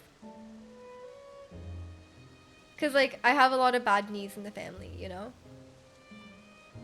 But I think my grandma just had bad knees because she was overweight. I think that was the reason. Or in MMA, they use a dangerous amount of water weight to qualify for the weight division. Some have died. Oh my god, that's scary. MMA is scary. Yeah, like the crazy like, what am I trying to say? Like the weight gain loss is like it's crazy for the weight classes. To get to process the heck did I just do for the past 2 hours? Look, you're dissociating. It sounds like you're not processing it. It sounds like you're avoiding processing it. But yeah, I've been doing that recently too. Like, not dissociating, but like just like sitting and thinking. You know? So I've had like more of a chill week, and I've just been like contemplating, introspecting, you know? Working on self-improvement. So that's journaling. I've been enjoying that. Elite athletes ruin their body. Yeah. Especially, I don't know if especially, but I heard about like gymnasts. Like they just like ruin their bodies, and then they're like too old when they're 18, and then they're like retired. I'm like, that's crazy. That's crazy. And the sports is a whole different world out there. But yeah, I never really watch like any like martial arts or anything like that, right? But then when I watched like, I think the first time I watched like boxing was like when I watched like chess boxing, and I was like, oh my god, they're like actually fighting, like they're actually injured. That's crazy. It's scary. Lately you've been navigating your way through a quarter life crisis. This is fine. Good luck. Good luck. Hopefully you can sort it all out. All that sacrifice for fleeting moments of being in the top. Yeah. For real though, right? Like, what? You're gonna... I mean, I guess you win the Olympics and then what? Like, only... Like, and not everyone wins the Olympics either, right? Like, crazy. It's crazy. I can't imagine. And they train, like, crazy days and stuff, like... I can't imagine being that dedicated to one thing. You're able to fix your ankle issues with standing on one leg and a balance board, but I still have tendon which is too long. It can jump over my ankle when it tenses. It's really loud. What? Wait, how do you know that? Do you go to like physio and they tell you? An ankle workaround by standing on one leg. Draconian, did you try that? Maybe that's a trick. Just stand on one leg. That's crazy. Can I fix my hip issues by standing on one hip? It is just one side. Only one of my hips is bad. Just stand on one shoulder. Oh yeah, handstand. That'd actually be very impressive if you could balance on one hand. That'd be very impressive. I could do a headstand, but not a handstand. I'm too scared. I think I'll fall. My balance is not great. Oh yeah, remember in Physical 100, they do handstand and they walk with their handstand, but then they do push-ups in their handstand. I was like, how is that even possible? Like, it's crazy. I'm like, I feel like they're defying the laws of physics by walking like that. Cause I'm like, that's crazy. And then I finally understand what my Pilates instructor says. Like, when you're like, you're like on your, if you're like, you're on your, like you're standing, right? And you lift up a leg, and then she's like, lift up your leg, but don't put the weight on your other leg. And I'm like, that's not how it works. Like, the weight will go on my other leg. It has to be touching the ground. Like, I'm like so confused by that, but then I kind of understand what she means, because like, you're lifting it with like, you like say your core, right? But I'm like, technically it's still, the weight is still on the other leg. Not to be like nerd about it, but like, equal opposite force on the ground. Like, it kind of has to be that way. But I'm like, I get what you mean. I get what you mean, you know? But like, I remember being so confused. I was like, what do you mean by like, lift up your leg, but like, don't put the weight on the other leg? Like, that's just impossible. I'm about to do that too, but I won't spend 6 hours a day at the gym to do it. But it would be really impressive at parties. And welcome in Absolute, how are you? Actually, the weight is still on the other. It is true, right? Like, think about like where's the weight going? You know, like if the weight wasn't on the other leg, like then that doesn't work. Like, I'll have to give her like a physics like explanation. I'm like, hey, that's how it works. Turning on leg basically just makes the ankle muscle stronger by doing it on a balance board. It makes it even more stronger, but the tendon is not as it should, which is why I said to fix. But I don't have the balance issue anymore. But I would snap my feet. Snap your feet? What does that mean? Get some videos come across your feet of hip PT exercises using resistant bands. I don't have that. I only have a ring fit controller. Does that count? I don't have resistance bands. I could guess them.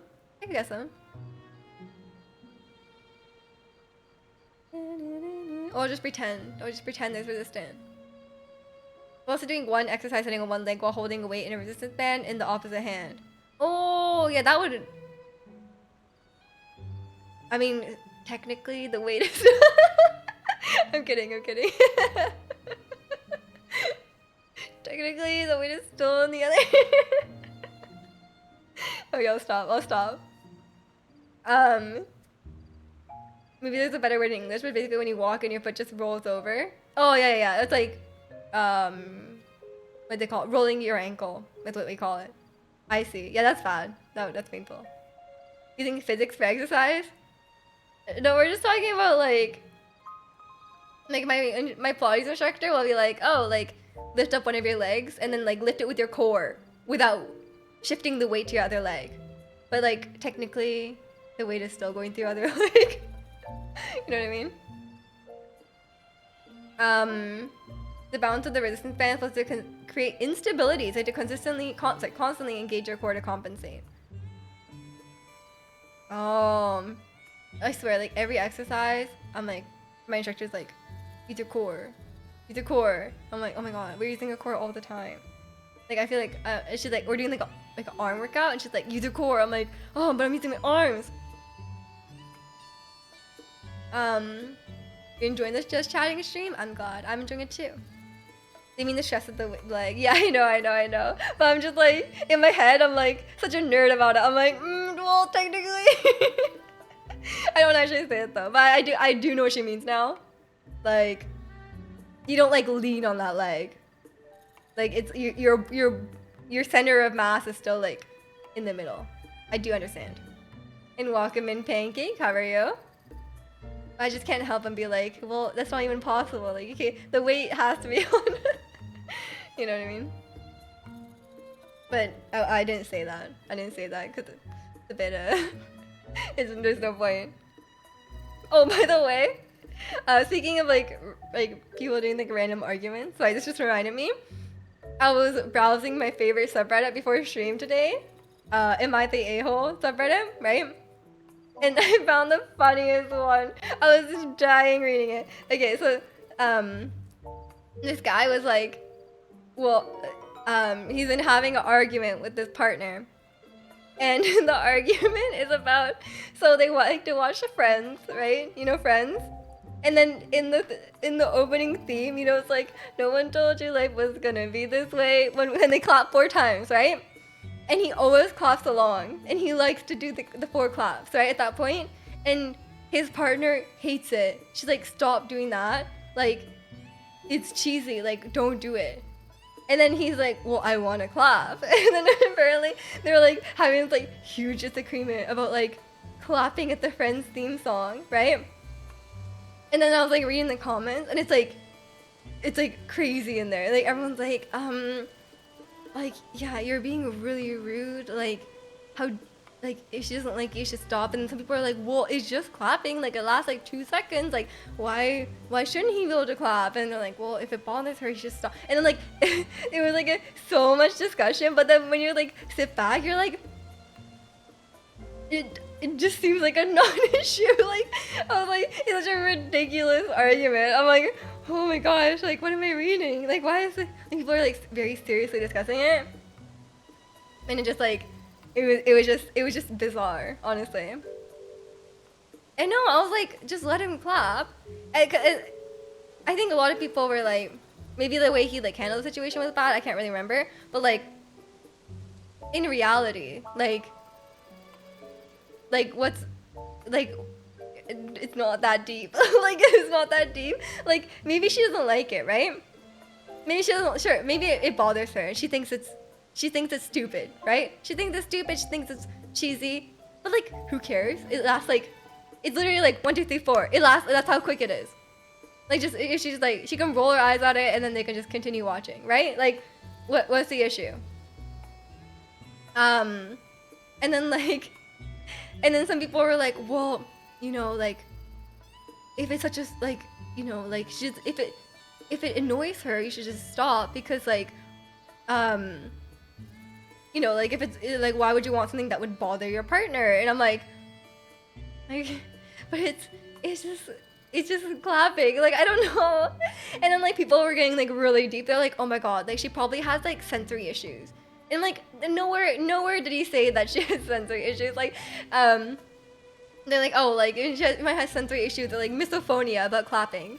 And I'm like, no, like she didn't like that was, you can't just like you can't just add things. Like you can be like, oh, like what if her mom died because someone clapped at her? Like, you know, like you can just add that in. And it was so weird. I was like, and then like everyone was saying that he was such a jerk for clapping, and I was like, and they're like, oh, like she shouldn't need a reason. If something bothers her, you should stop. But I'm like, that should be the same thing for him. Like, if he enjoys it, like why? Like it just doesn't make sense. Like it's such a small thing. It's like, why would it? It seems like a non-issue. People take certain things so seriously. I know. I was like, it's just like clapping at the theme song. It'd be like the smallest thing, and all the comments will be like, break up with him or it's not gonna work out. I don't think anyone said that in this one, but yeah, it's very common. Sometimes the responses are like crazy. It's like the pineapple on pizza people. Are you team clapping at Friends theme song or team anti clapping at the Friends theme song? Did they clap every time? Yeah, every time. But like, I don't know. In like a normal like relationship, like I think sometimes your partner is gonna like do things that you're slightly annoyed with, or you think it's stupid. You're like, why did they do that? That's silly. And you like just roll your eyes at it, right? And then just like, you know, move on with your life. You know, it doesn't really affect you. Like if it's a different thing that irritates her, that when there's like it's like a genuine thing, like oh he always leaves the dishes in the sink, he doesn't clean the dishes, like that's more valid. But the clapping doesn't affect her at all. And if she has some sort of like sensory issue or something, like she should communicate that. Probably would have stopped if she asked him nicely, but she probably didn't. So it's probably the real issue is probably their communication. Yeah, honestly that's like every single relationship issue on Reddit. It's like or it's just like a really crazy situation. Like it's just like there are many situations where it's like yes, leave him. Like there's actually many situations like okay with the everyone with like all the Reddit comments or with like divorce, like I'm trying to say with like the divorce comments, like to be fair, if you're going to Reddit, like if you're bringing your relationship issue to Reddit, your relationship is already probably in a bad spot, you know? Like whatever issues you're having are probably like bad, right? So like in that situation, I kind of like think like maybe that's part of the reason why like it's part of the reason why a lot of the answers seem to be like break up, because if you reach the point in your relationship where like you're like complaining to people on Reddit, then like maybe you're gonna break up anyway, you know. Red flag to clap at the Friends theme song, but there are claps in the song. I don't know. Reminds me of a TikTok trend, beige flags, which is not as bad as red flags, but they're kind of icks. Why are they beige? Why beige? It's so weird. Like it just seems like weird. Like it's just like, oh, like it might just be like things that you find annoying, you know? Dumping things up and putting them down. How many days a week? To schedule workouts. Wow. I should make a workout channel on Discord. But GG, so I'm finishing your workout. Yeah, some of those relationship things are really funny. But there's definitely some really crazy situations. I can't even remember all of them. Like, but it's some like those are. It's just. I think a lot of them are made up. But like some of the situations are so bizarre that it's just entertaining. But a lot of times it's like, oh, your partner's awful. Like, just why aren't you broken up already? The gym skills, right? You finally dipped down below your college weight. Okay, let's go. We started out as a red flag, but we're signals that someone's boring. And then the meaning shifted. I mean, yeah. If I thought about if you told me like beige flag, I would assume that it's like something really boring, like a boring. Like they're like, oh, this person's so boring, you know. Given your college weight and saying, well, how am I supposed to know your college weight? But it's progress, right? Sounds like it is. Yeah, that Friends theme song was so funny. I was dying this morning.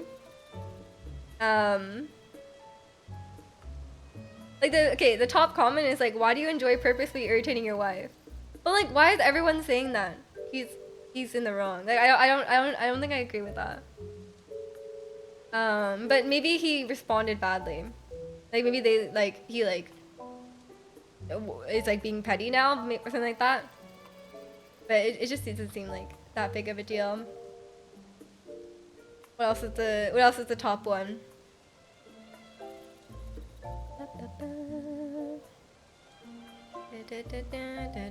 Yeah, some of them are just like really bad though. And some of them I'm like, I understand, it's like a serious issue, but that one was just like so weird. I was like, it's not an issue at all. And people are just like very, very petty. Okay, wait. I'm gonna do quick therapy. Just go to the bathroom. I'll be right back because I just realized it's been like 2 hours. But yeah, I will be right back, and then we can continue discussing something.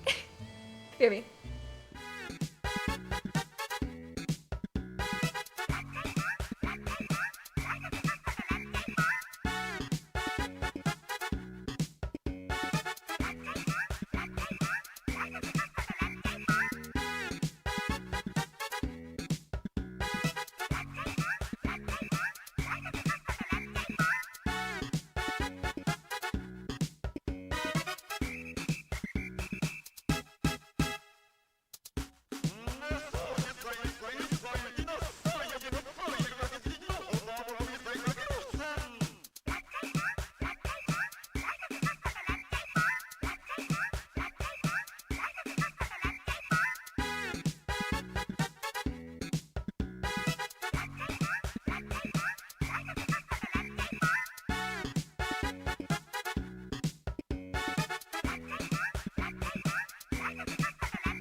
sorry for ruining your dance party.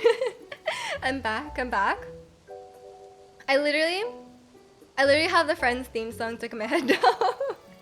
I was like in the bathroom and I was like thinking about. It was just like stuck. It was just like the only thing in my brain was the Friends theme song.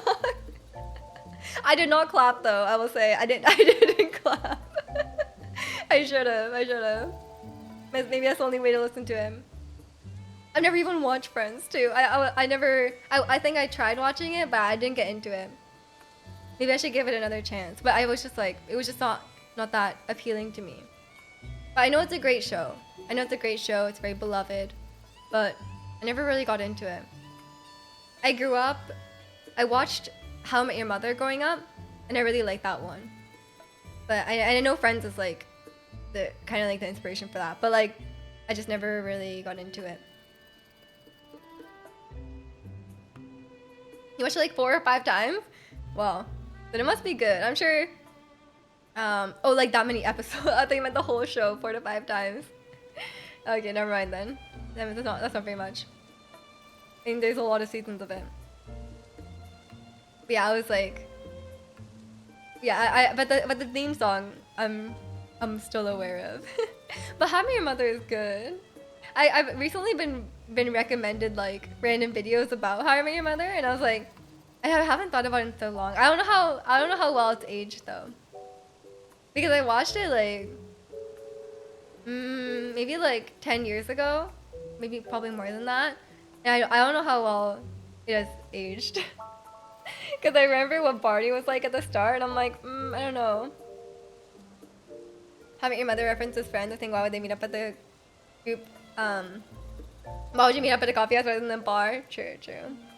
I think they probably, I'm sure they referenced it a few times at least, because it's like, you know, it's not like based on it. Like they're very different shows, but they have some similar things. Barney Stinson is aged questionably. Yeah, but he did get better as it went along. But definitely, like when I watch like what the videos I've been watching, they show some clips of him from the start, and I'm like, I don't know if that would I don't know if it's gonna be good today. But like, but it's still a great show at heart, you know. There's a lot of nice things in it for sure. But yeah, I haven't tried to rewatch it. Isn't a coffee house better than a bar? Yeah, it's a bit weird to go to the bar every day. I think they mentioned that in the show. Like they go to the bar a lot more than they probably should. I mean, but that's great New York aesthetic to it. Does it? But isn't Friends as well? Isn't Friends also New York? I actually don't know. Marshall was the best character.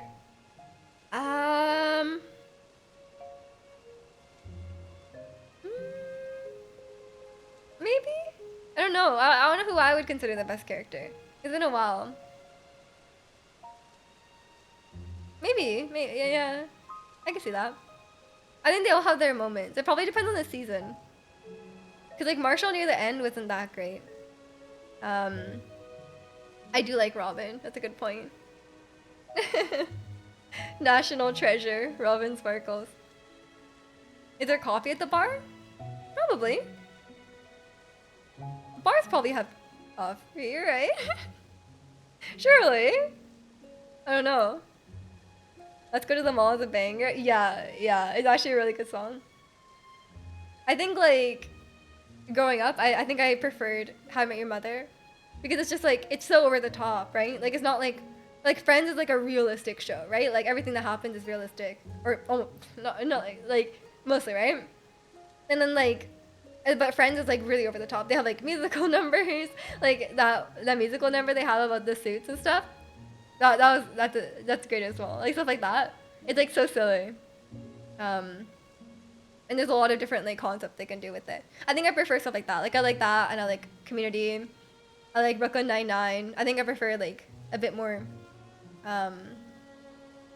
like just like taking a bit more, like taking the concept to the extreme, and like just going all the way with it, you know. Brooklyn Nine-Nine is amazing. Like me? Like you? Who's your favorite character in Brooklyn Nine-Nine? Mine is... Oh, it's really hard. Okay, it depends on the day. Depends on the day. Captain Holt. Number one, Captain Holt. Yeah, Rosa is up there. Rosa and Gina. I really love them. But Captain Holt is like number one. I love him so much. They're all great. So like, what can you do? And Jake is great. Yeah. Your favorite is Boyle. No one else's favorite is Boyle. Boyle is amazing. Don't get me wrong, but like, I want to put him as my favorite. I want to be Rosa though, but I am definitely Amy. Like, I would love to be Rosa, but I am like almost certainly Amy. Like if I had to be someone in the show, like obviously they're all like pretty over the top, but I would definitely be Amy. But I'm okay with that because that means I can marry Jake, and I love Jake. Like I actually still to this day, I think Andy Samberg is very handsome man. He's so funny. Amy the walking beige plague. No, she's fun. She's fun. What do you mean? You know who's the walking beige plague? Teddy. Teddy's the beige guy. If anyone, it's him. Oh, it's a good show. What show are you talking about? Brooklyn Nine-Nine. Oh, that's such a good show. It's such a good show. Oh, you know, actually my favorite character is Doug Judy. I changed my mind. Doug Judy, Captain Holt. My favorites. I love Doug Judy so much. Every Doug Judy episode is my favorite. Love the Pontiac Van. Me too, me too. He has such a big smile. I envy that about him slightly. Jake? Oh yeah, Jake is really attractive actually. I think he just has like, he's very like charming, I guess, you know? Andy Samberg. Yeah. And it's crazy, he's like, how old is he? He's like in his 40s, right? And he looks so young. It's crazy. I remember the first time I found out his age, I was like, oh my god. Like, that's crazy that he's that old. Yeah, he looks really young for his age. Yeah, that is a good show. I'm glad they could finish it out. Yeah, I was really worried they wouldn't finish the show. And the last season is like, it's just nice to have that like, to have an ending. Because it really sucks when like a show, like when a show you really like just doesn't have an ending. Like Victorious doesn't have an ending. So sad. I hope they make one day. One of these days they'll all come back and then they'll finish Victorious. Or a bad one like Lost. I never watched Lost, so I never experienced that. What show have I watched that has a bad ending? I haven't watched that many shows. Like I haven't watched like that many shows that were like go to completion and you have to think about the ending. I haven't watched Game of Thrones.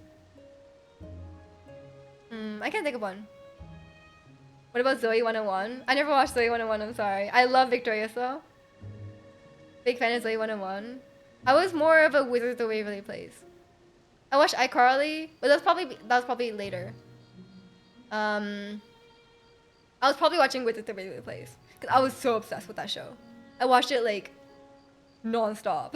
Like I was like, and I would like play Wizards of Waverly Place with my friends, and I had like a spell book of all the spells from Wizards of Waverly Place, and then like I would play that with my friends. Me neither, but I know stuff about it. Yeah, that's the only thing I know about it as well. Do the spells work? Oh yeah, definitely. Of course they worked. Has anyone ever called you Megan from Drake and Josh and Carly Shay before? Yes. Once in a while, someone will be like, oh, I think it's like just certain pictures. Like certain pictures, some people will be like, oh, you look like Miranda Cosgrove, but I don't see it. I think it's just like only certain pictures. Unless you're talking about, I act like Megan. No, I don't think anyone said that to me. But they're very different characters. I'm assuming you don't mean that. Yeah, the Discord demon as well. Oh, the Megan. Oh, I forgot about that. Is that even in? Is that even in here? Did I ever add it to? Oh, I never added it to. I should add it. Yeah, I have the meme where she's like, wait, where is it? Let me just send it in the Discord.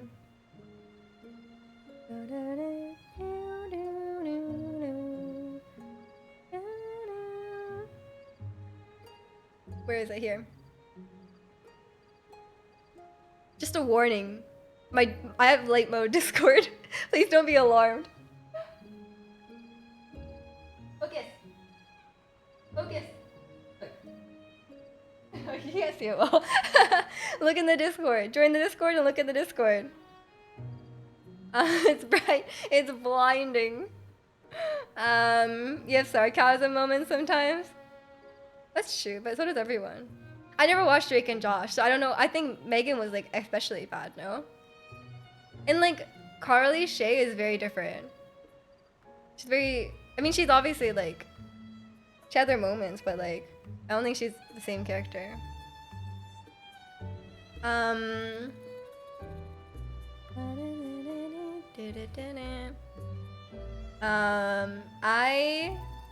think I just watched Wizards the Waverly Place growing up, and then as I got older, I watched iCarly and Victorious.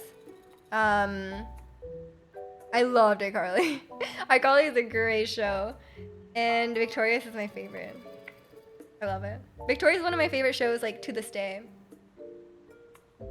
Probably one of the top users of Megan. I can't believe I didn't have that in Twitch. It might look weird. Maybe it's too small. Like, it might look weird on Twitch. Maybe I need to remake it. And welcome in Nacho Taka and welcome in Chicano. Hi, hey. Would you rather get the restaurant keep being a wizard or just do what Justin did? Keep being a wizard. What kind of question is that? Victoria said them great songs. Wait, Elisa, do you know the Victoria song? Elisa, we have to sing them. We have to sing Take a Hint. We just sing Take a Hint. Please sing it with me. I was waiting for someone to sing it with me. I was like, oh, who's gonna sing Take a Hint with me? Okay, deal, let's do it. I'm so excited. I always wanted to have a Victoria sing-along, but not many people know the songs. Did you finish Zelda for the day? I already missed it. Yeah, I definitely played it. Definitely played it earlier. We beat Ganon and, well, that's crazy. We beat it all. We're gonna karaoke just to sing. Yes! Or I can just, I can pull it up on my phone. I don't even know if there's I want to go to karaoke, but I don't know if it exists there. I don't know. Do French people do karaoke? I don't know. And they probably don't have that song at the karaoke place. Like, I'd be really surprised if they had the Victoria song at the karaoke place. Oh man, you had to work? I'm sorry. Yeah, I'm very quick at finishing the game. I think you were lying? No, we definitely beat the game in 2 hours. What? The world record is only 49 minutes or 48 minutes. I could do it. Can you just do karaoke right now? Can't you just do karaoke right now? At least it's not here. I do have like a point redemption to sing a song, but it's pretty expensive. It's expensive. Oh wait, it's still paused. How do I unpause it? Wait, where did that open? I opened something and where did it open?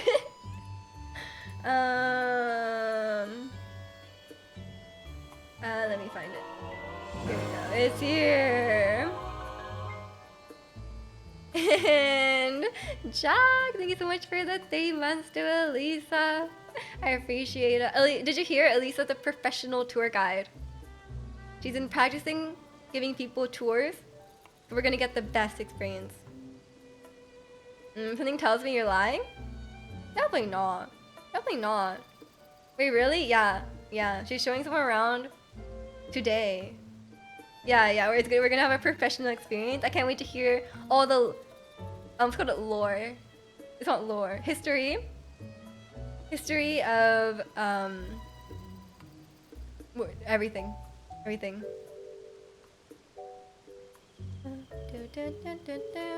Okay. Um, the lore, the lore of the lore of the country. I want to know. Where's the Necrit video on Italy? You got distracted by your mom, not your mom. Hi, Lisa's mom. Can she hear me? Grace, yep. Oh my god. That's like no. You know where we're going? There's like Romeo and Juliet, right? That's them. That's TF and Grace. Mom was suggesting a place to take it. Really? Wait, really? Oh, that's so sweet. Where was it? What's the place? You're taking History 101? I'm in Lore. Lore 101. Oh no. You know, lore is basically like... History is the same as lore. What's the difference? I don't think there is a difference.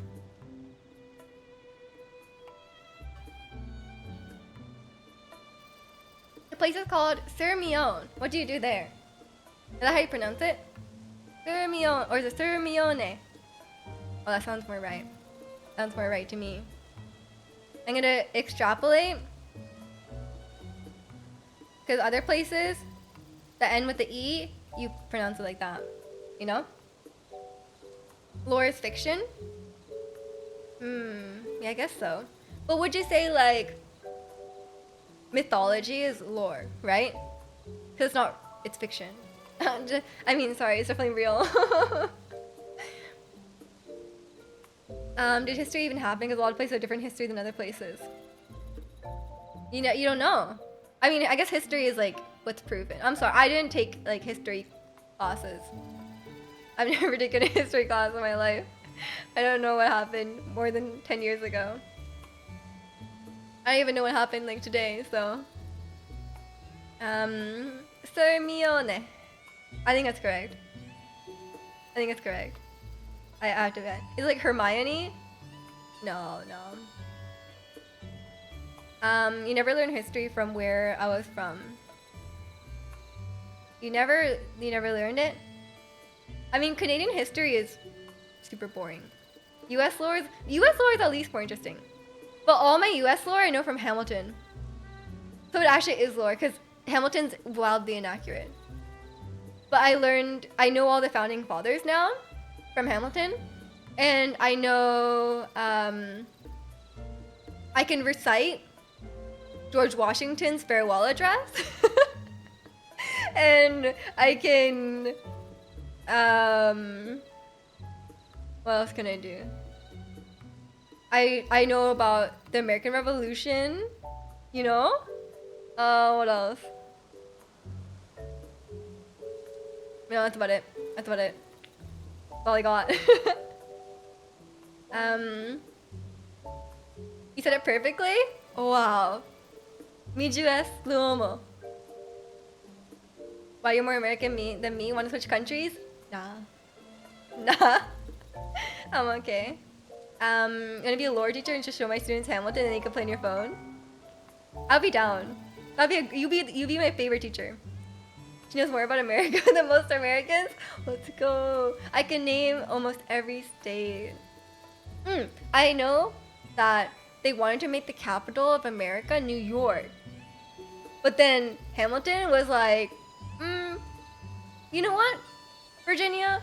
We'll give you the capital, but we'll get the banks. And then so then all the banks, the National Bank or whatever is in New York, so they actually have all the control. Cause like who cares what the capital is?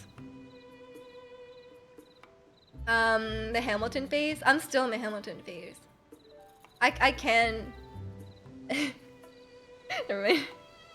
And welcome in, Kwachi. How are you? You just doesn't know any more about our own hood though. Not really.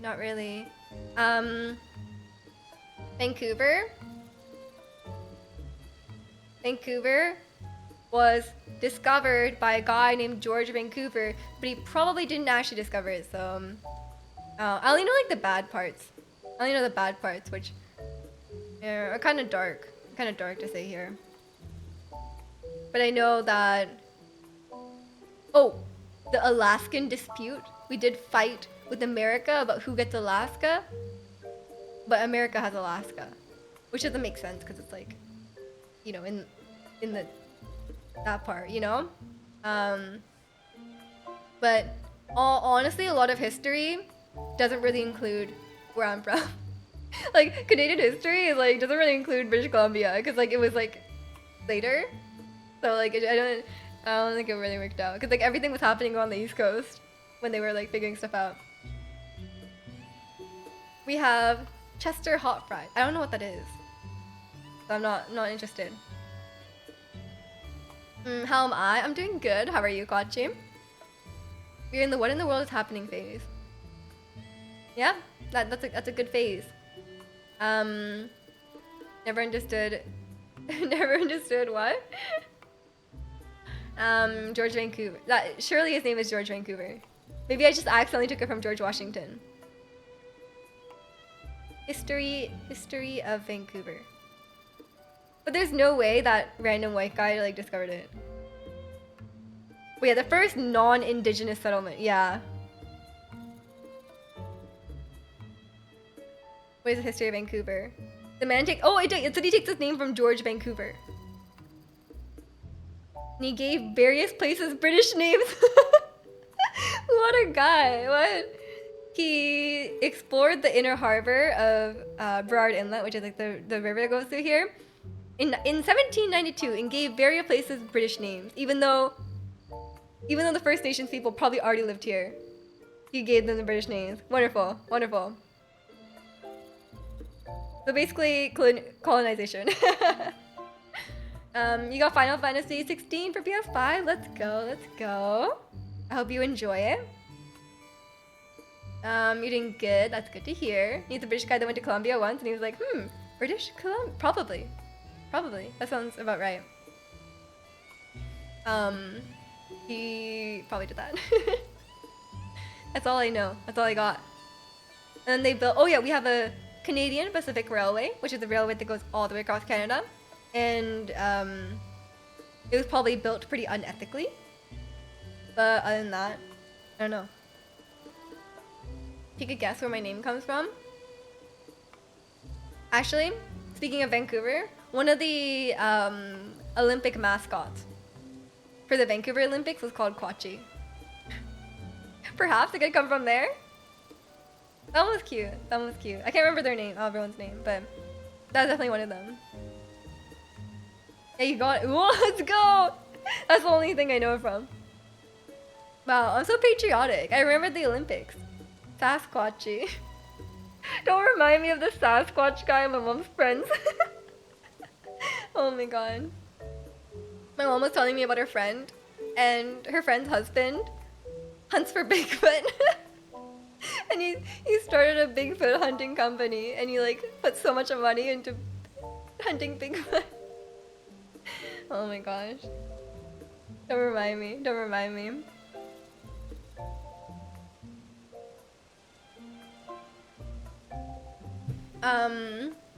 I mostly know the dark parts about my country history too. Our schools are very thorough about teaching us that it was bad and we need to learn from it. I mean, most of history is pretty bad. To be fair, like 90% of history is really bad. So it's not the best. Actually, like we don't learn that here, and I didn't go to school in Japan. But Japanese history is the worst. Oh my, Japan was awful and still is. In terms of like political history or like just the history in general, not the best.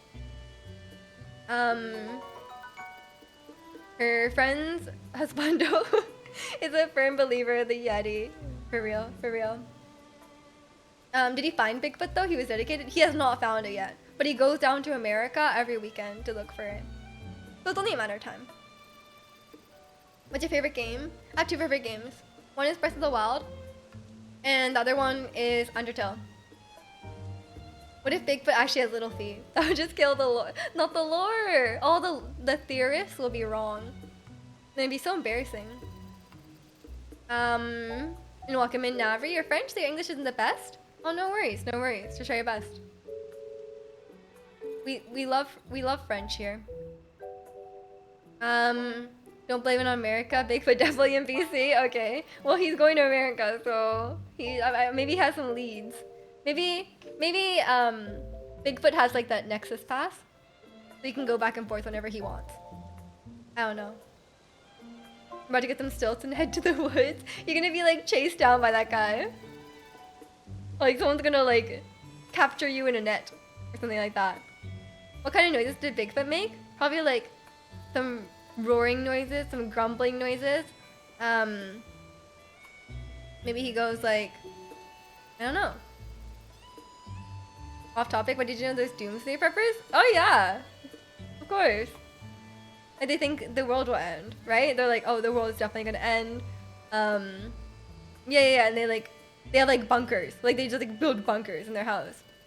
Like it's crazy. And they like prepare like food and stuff like that. The world is never gonna end. Well, they think civilization will end. Like, you know, like something will wipe out the planet. Like, they played too much Fallout. True. They played Resident Evil. True. There's so many games that they could have played. You guys don't have a secret bunker? Well, don't tell them. You have a theory that civilization will never end? What about global warming? What if we just destroy the planet and it's unlivable? I think it could end. It's not a secret if you tell them. Yeah, the people are, when the zombie apocalypse comes, everyone's gonna be coming to your house. As long as the planet doesn't get destroyed, eventually civilization will come back. Yeah, but that doesn't mean it didn't end, right? It can be fixed by green and blue energy. I mean, probably, but you have to get everyone on board. That's the hard part. Did the dinos come back? Yeah. You never watched Jurassic World? They come back. They're fine. They're fine. What do they say? Life finds a way. Life finds a way. You know? They're here. You don't know. Well, have you looked in the bottom of the ocean? No, they could be there. They're probably there. You know how the Earth is hollow? The Earth is hollow, and then like all the dinosaurs are down there. You know? Don't you know that? You guys didn't learn that in school?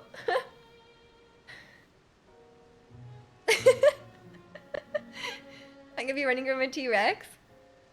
Well, don't run. Don't run. It's bad.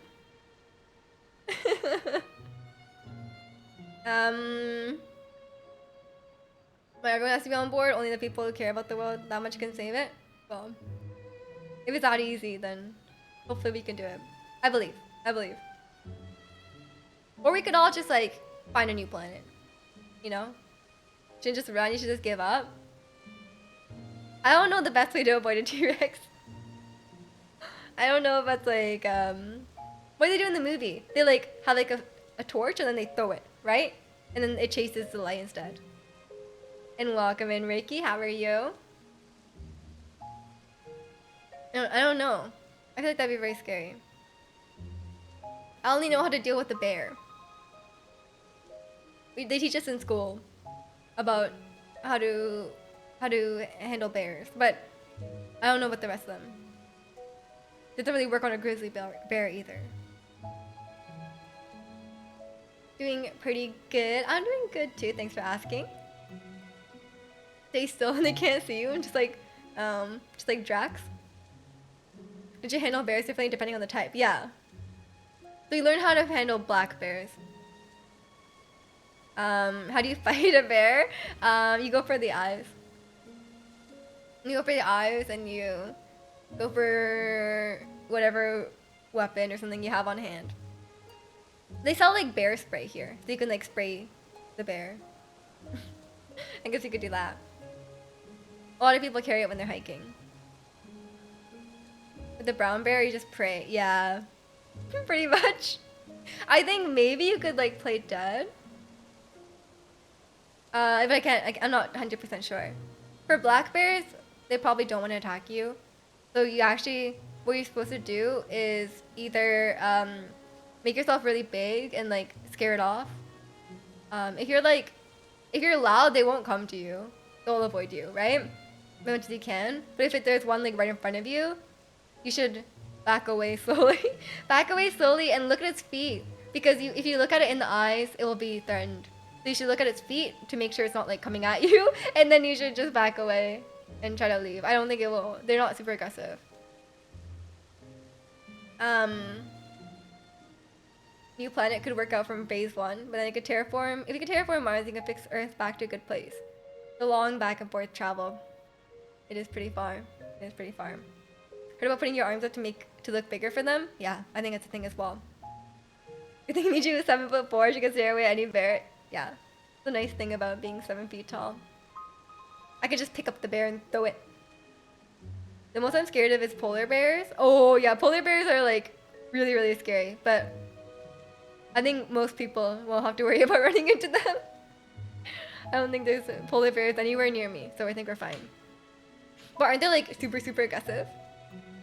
I think more than bears, I'm scared of like maybe like something poisonous, like, you know, like some poisonous like spider or a snake or something like that. Okay, actually, what's everyone's biggest animal fear? Because mine is those massive crocodiles. Like, I think something's wrong with crocodiles. Like, why are they like that? Like, something, like they don't look like they should exist, you know? They don't look like they should exist these days. I don't like them. And those saltwater crocodiles can be like 2 meters long. Like, they're huge. They're really, really scary. Yeah, they look ancient. They should look like they should be dinosaurs. If she's 7'4", I think the Bigfoot hunter might be looking for her. Oh no. Oh no. And the bears that don't kill is terrifying. They put a paw on you and eat you alive. What? Do they actually? But you'd probably die quickly. That's awful. What if they want to bring you home to their I don't know. The thing that you can't see or hear from me, spiders, jellyfish. Oh, we have jellyfish here. But like, you won't die from like a jellyfish. Like, I'm sure it'd hurt like hell, but like, I think you would be okay. But spiders, yeah. Spiders scary. Big spiders, oh my god. Like, I will like, never go to Australia because you know those huntsman spiders that are like this big? I would actually cry. Like, I've seen like, I seen like a picture of it once and I was like, I wanted to cry, like just looking at the picture.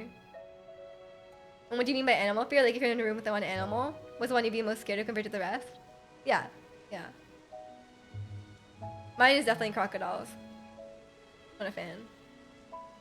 Coca-Cola lied to me. They make the polar bears look so friendly. True. False advertising. I wouldn't want to come across a Komodo dragon. Are they really big? You can very much die to jellyfish poison depending on the type. Oh. Well, we have some in the water here and I think they're okay. The clear ones, the white ones, you can pick them up. They don't sting. I touched those ones. But the red ones with all the tentacles, I wouldn't.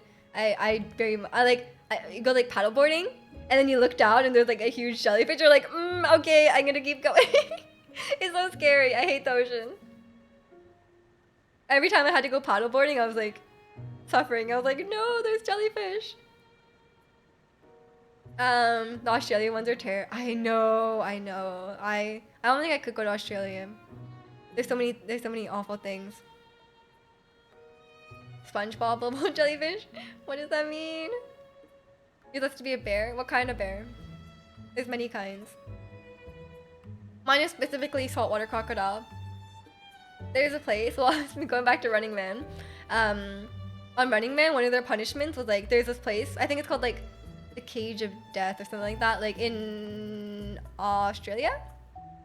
Australia or New Zealand. And you go into this like big glass tube.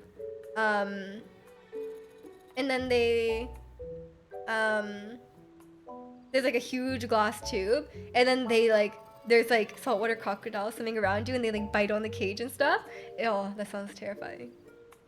It looked terrifying. I was like, oh, I can't They're huge, dude. Like, they're so big. A grizzly? Fair enough, fair enough. We do have those here. I've never seen one though. But I have seen black bear. Black bears just like are around. But like grizzly bears, no.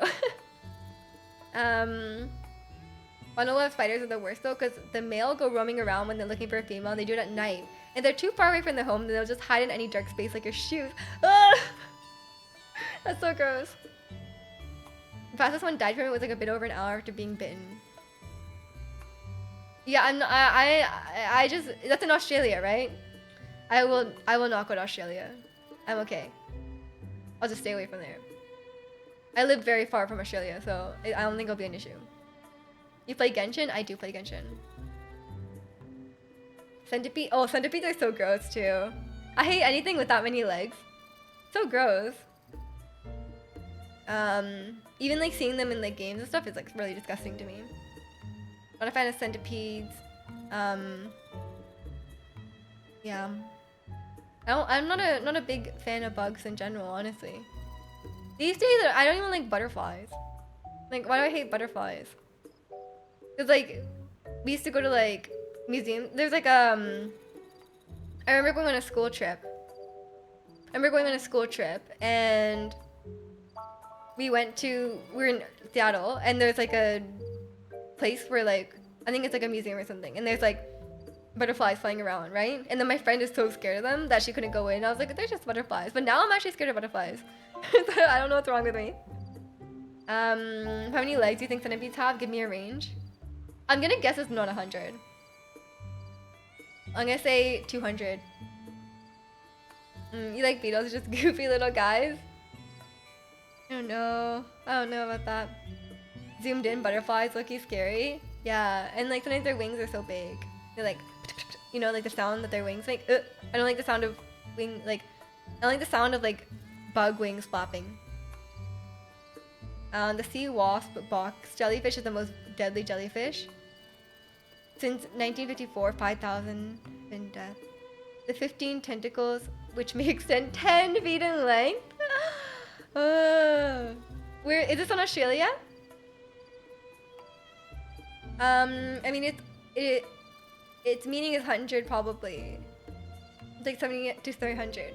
Yeah, I was like, there's no way it's exactly 100, even though it's called centipede. Like centipede. Like I think it's, I was like, there's no way it's 100. The name sea wasp box jellyfish has like 4 phobias in it. The sea wasp boxes. Are you scared of boxes? I don't know about that. I guess like claustrophobia, but like no one said it's a small box. I don't know.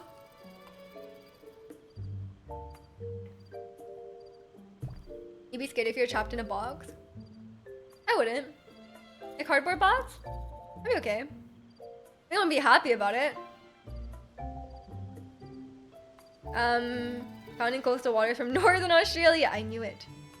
New Guinea, Indonesia, Cambodia, Malaysia, Singapore, Philippines, and Vietnam. Oh, even Southeast Asia? I want to go there one day. Hear their own Amazon packages. Oh my god, I took a picture the other day. Yesterday, I got this Amazon package. And then look how big the package is compared to the... I got headphones, right? Look how the black box in the middle is my headphones, and then that's the thing that it came in. I'm like, it's like literally like 15 times bigger than the thing. Like, what are you doing? And then I got these headphones. Okay. Because these are my wired headphones, and look. They're like completely breaking. Oh, not this side. For some reason, well, actually this side is a little bit, but this side is like completely like flaking off, right? Then I was like, oh, well, let me get some new headphones. So then I got these ones. I just got these like the cheapo ones from Amazon, and they hurt like hell on my ears. Like the inside part of my ear is like it hurts a lot. Cause I think the AirPods, the shape is like different, right? It's like it goes in like diagonally, but these are just straight. So these are uncomfy. Make sure you don't accidentally dox yourself. It was the other side. Is a frugal for sure. I mean, these headphones I've had for like, mm, I've had for a long time. So I think they're just old now. But they weren't that expensive, I think. They're probably like $70 or something like that. No replaceable nut. No, it's not the ear part, it's the part around it. It hurts like on the non-squishy part. You know what I mean? Did you make sure you put the L and R in the right place? I did. It's hard to screw it up because the R has like this on it. Cause I got these because they're long. Cause my PC's on the ground, so I wanted like a long headphones. And these are only $20, so I was like, oh, I'll just try it. But maybe that's because they're only $20 and they're not great. Cause I like the Apple ones. But like I like the Apple ones, but they're not long. These are like slightly longer. The cable is too short. I'm gonna go rest. Have a lovely stream and day. Thank you, Elisa. Have a good sleep. Hope you have an amazing day tomorrow. $20 almost always die within half a year for me. Yeah, but they had the best reviews on Amazon and these had like a long cable. So I was like, surely it's fine. I don't use wired headphones that often. But I can't even wear it for like a few hours without it hurting my ears. So maybe I need a different one. But I want a cable, like I want like, so normal headphones are like 1 meter. I want like 1.3, 1.5 meter headphones. Because the cable, like it goes to the ground. So I need to figure out how to get a longer one. But maybe I could just get an extension for like my existing Apple ones. I don't know if that would work. Yeah, but I thought maybe the extension cables were bad quality, but then the $20 headphones are such bad quality. Like I was like listening to music and I was like, it sounds like garbage.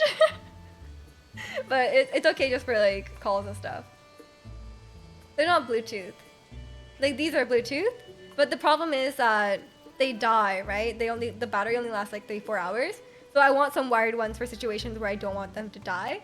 Because I really prefer these. Like I obviously prefer wireless headphones, but the battery life is too short on these. But I don't really like over-ear headphones. Because especially on days where I wear my glasses, it really hurts. Really hurts my ears, or like behind my ear. It like presses on it. And welcome in future. It has been a while. I hope you've been well. I have been well. Thank you for asking. Sorry about the review. The project is more about what you're looking for. Yeah. I never really bought headphones like this. So I just bought random one. I was like, it's $20, whatever. But obviously the review matters too. Because like if they're like really low quality, they're gonna have bad reviews. How are you supposed to hear sound cues with pods? What do you mean? Sound cues for what? I wear my over-ear headphones when I was playing FNAF. My hardcore gaming. When I was playing FNAF. Or when I play horror games, I use the big headphones. That's my one time. I can get the gamer headset dent without the overhead ones. Oh, unfortunate. But the glasses situation is annoying. My AirPods are getting ratty. Mine are still pretty new, so they're not ratty yet. What does ratty mean? What does ratty mean when it comes to AirPods? Getting good quality cables which really do what they're supposed to can be quite hard. Yeah. I feel like I have a lot of cable issues. I have so many cables for streaming, right? But like even if you have a good thing attached to the cable, having like a unreliable cable is really annoying.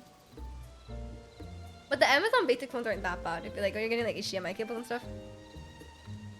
No contacts. I mean, I'm wearing contacts now, but I wear my glasses as well sometimes, right?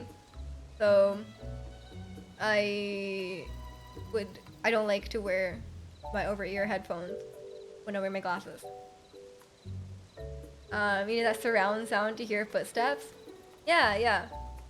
If a game really relies on audio cues, then I wear those.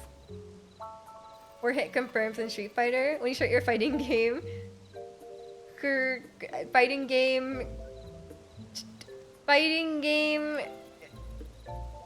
champion, I don't know what it counts. Career? I don't know. You're right, AirPod crackles a lot when you run and the battery life isn't great anymore. Yeah, fair enough, fair enough. Community. Oh, okay. Are you short-sighted? Very, very short-sighted. I'm blind. I'm very blind. What music do you normally listen to? A lot of K-pop. Right now I'm really into R&B. K-pop, R&B. What else? That's about it these days. Maybe some like indie rock. And welcome in Levi, how are you? But yeah, I'll have to, like, before I was like, why would I get AirPods? Like, come on, like, what's the point? But then now that I have them, I'm like, oh wow, I can't live without them. What was I doing with wired headphones? Twitch used to be called Justin TV, and I started from Street Fighter and fighting game community. I didn't know that I started from that. I know about Justin TV. She converted sight distance into height. No. Short-sighted eyesight-wise or financially? Excuse me. I am very long-sighted financially. You have astigmatism. I have astigmatism too. I have very bad astigmatism. I just have terrible eyesight. What's your prescription? Let's have a competition. His worst eyes. Can I recommend a band? I guess. You can, if you're in the Discord, Nightbot is ahead of me. If you're in the Discord, you can like post we have a music channel in there that you can post. If you say it now, I might not remember.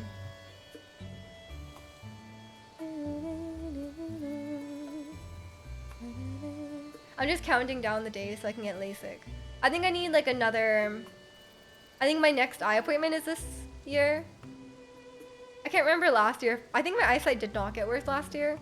Or it got worse so little that I didn't need the new prescription. So if it continues to stay stable, then I want to get LASIK like right away.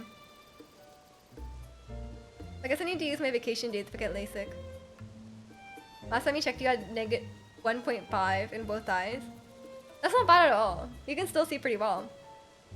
I think mine's 2.75. That's not bad at all.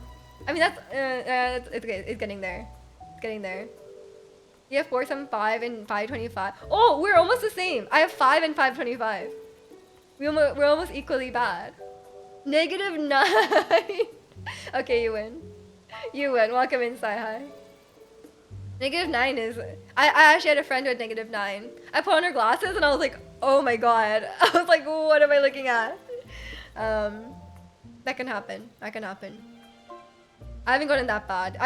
I got like really worse really quickly, and I've been hovering around like -5 for like the last like 5+ years. So it's been okay. But I definitely have the worst vision in my family. The thickness of those glasses. Yeah, I think it's like when you reach a point, it's like you can't even have contacts. Like I think -9, you might not be able to get LASIK. There's other surgeries now though. If you're tired, you can't see anything. Fair, fair. If you're tired, you should close your eyes, you know, and then you won't be able to see anything. Yeah, I think there's a limit for LASIK as well. But now they have this. Oh yeah, now they have that surgery where they implant the There's a surgery where they implant like a contact lens in your eye. I think that's a common one these days. That one sounds crazy to me. Well, I'm sure it works. I'm sure it works. But isn't that weird? It's like the contact lens is like permanently in your eye. It's crazy that they can do that now. Your mom had like a lens replacement? Oh, is that the same thing? I don't know. But yeah, it's a... I like that they can do all this stuff.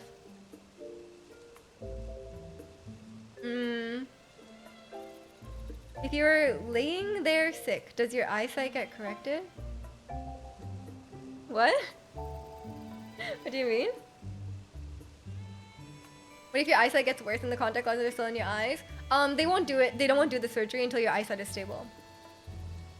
They take your lens out and then replace it with a synthetic one. Whoa, maybe that's maybe it's the same surgery. I actually have no idea. But that's crazy that they can do that. Hopefully one day I can get something. I don't care what it is. I don't care what they do to my eyes, as long as I can see. You know? LASIK. Oh. Sorry, that was a very roundabout joke. I didn't get it. What a stretch. It was a bit of a stretch. Laying there sick. Oh my gosh. At least they're going and enjoyed it.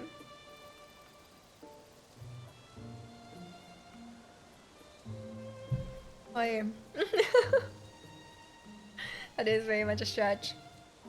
At least one breed. I just didn't understand it. I'm sorry. I don't think Zirconium would have gotten it either if you hadn't said it. Do you have any favorite games? Yeah, my favorite games are Breath of the Wild, Undertale, and my third favorite game will probably be God of War 2018. Enjoyed your confusion from it? I mean, I don't think anyone got it. Did you understand it? Like a lie was straight over my head. Yeah, exactly. Because it wasn't a clear joke.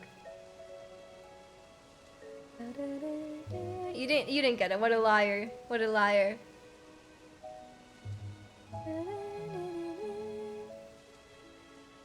What was I gonna say? I had something to say, but I forgot. Oh yeah, I was. Okay, since we were talking about earlier at the start of stream, I don't know if you can see. That's what the okay, that's what the pause champ was for. Okay, I'll believe you then. I'll believe you. I got these like marks on my arm. I got these marks on my arm from the Kaisa cosplay on Sunday. Right, we're talking about that. But I was looking at more cosplays yesterday. Cause I was like, oh, like what about like a nice like summer cosplay? But then I was like, I just couldn't find one that interested in me, you know? But I feel like if Genshin had more summer skins, then I would be happy, you know? And then like I cosplay more.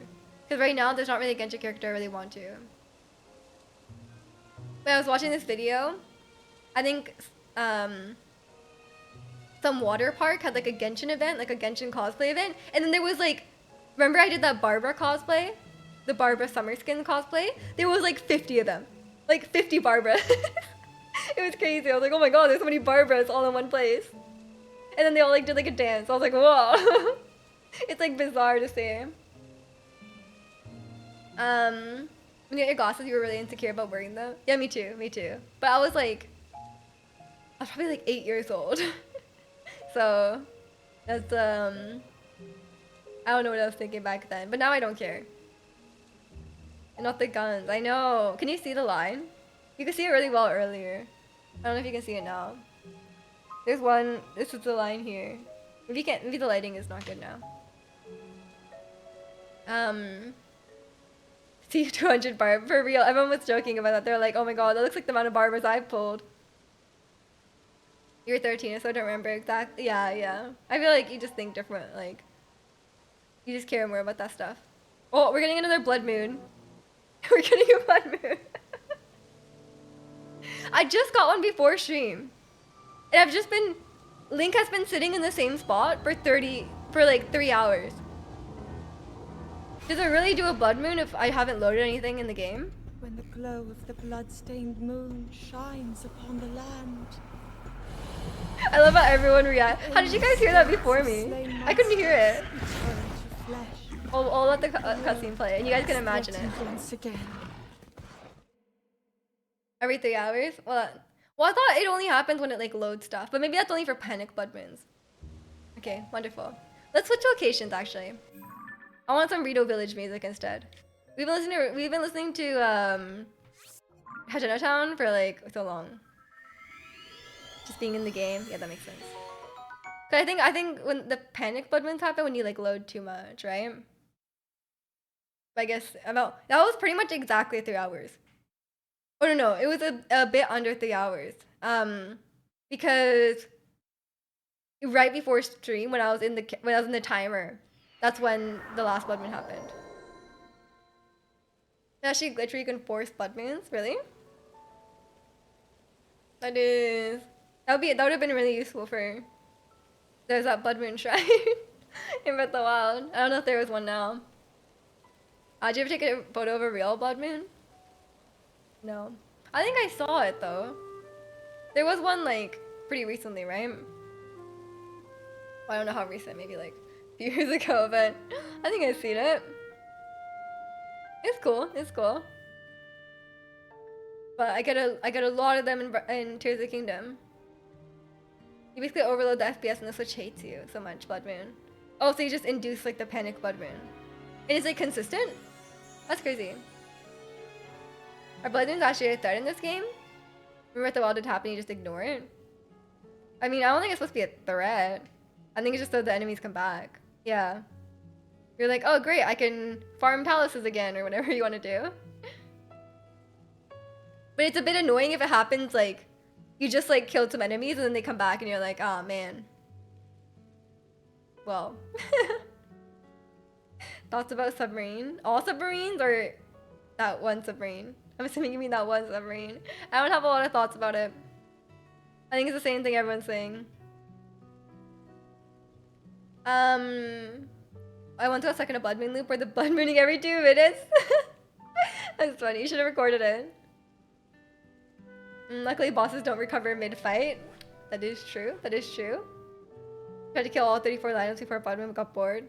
I did a lot of finals. I didn't realize there's so many.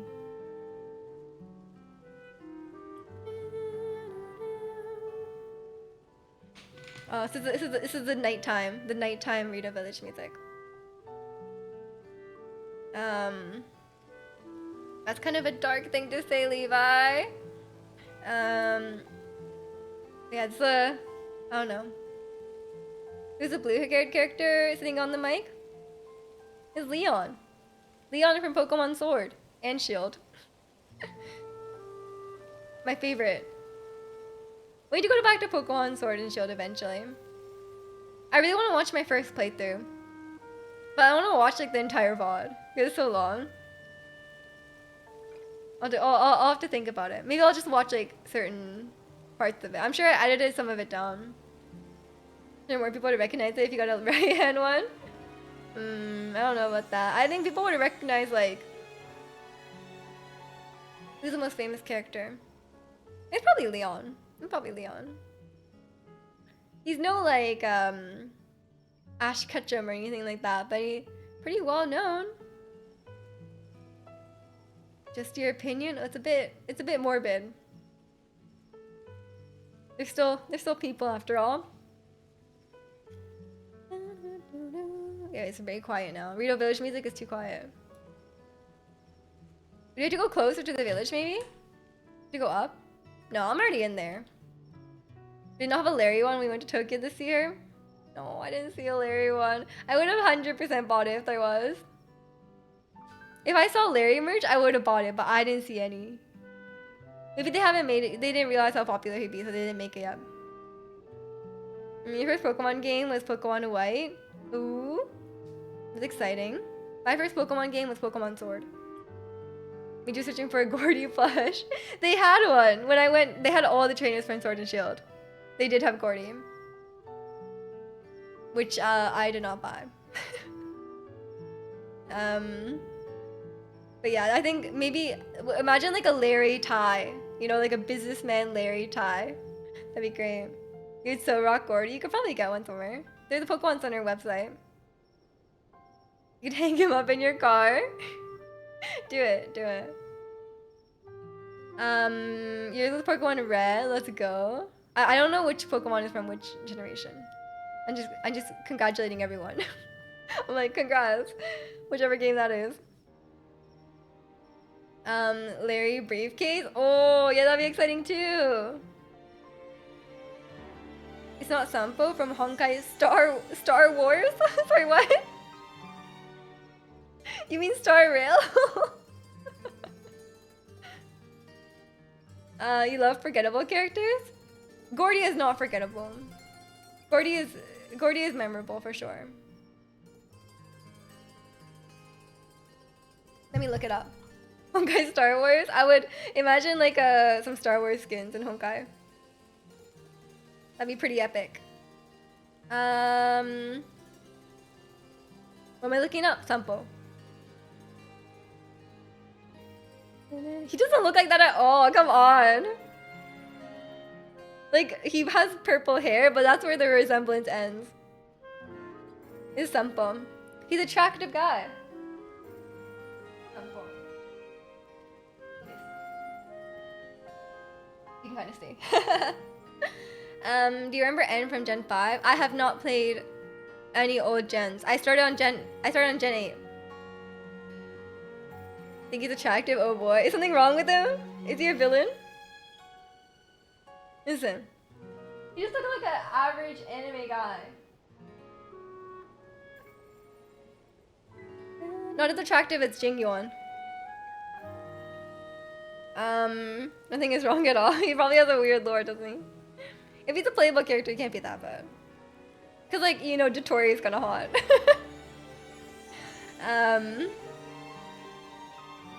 Red and blue, like remakes of red and green. Cause in Japan, they call green stuff blue. And it makes no sense. They're like, oh, it's a blue light. Like a blue traffic light. I'm like, it's not a blue light, it's green.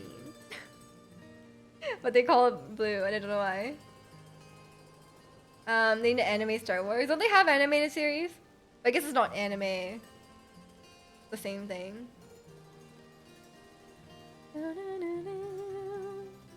In ancient Greece, they called blue things bronze.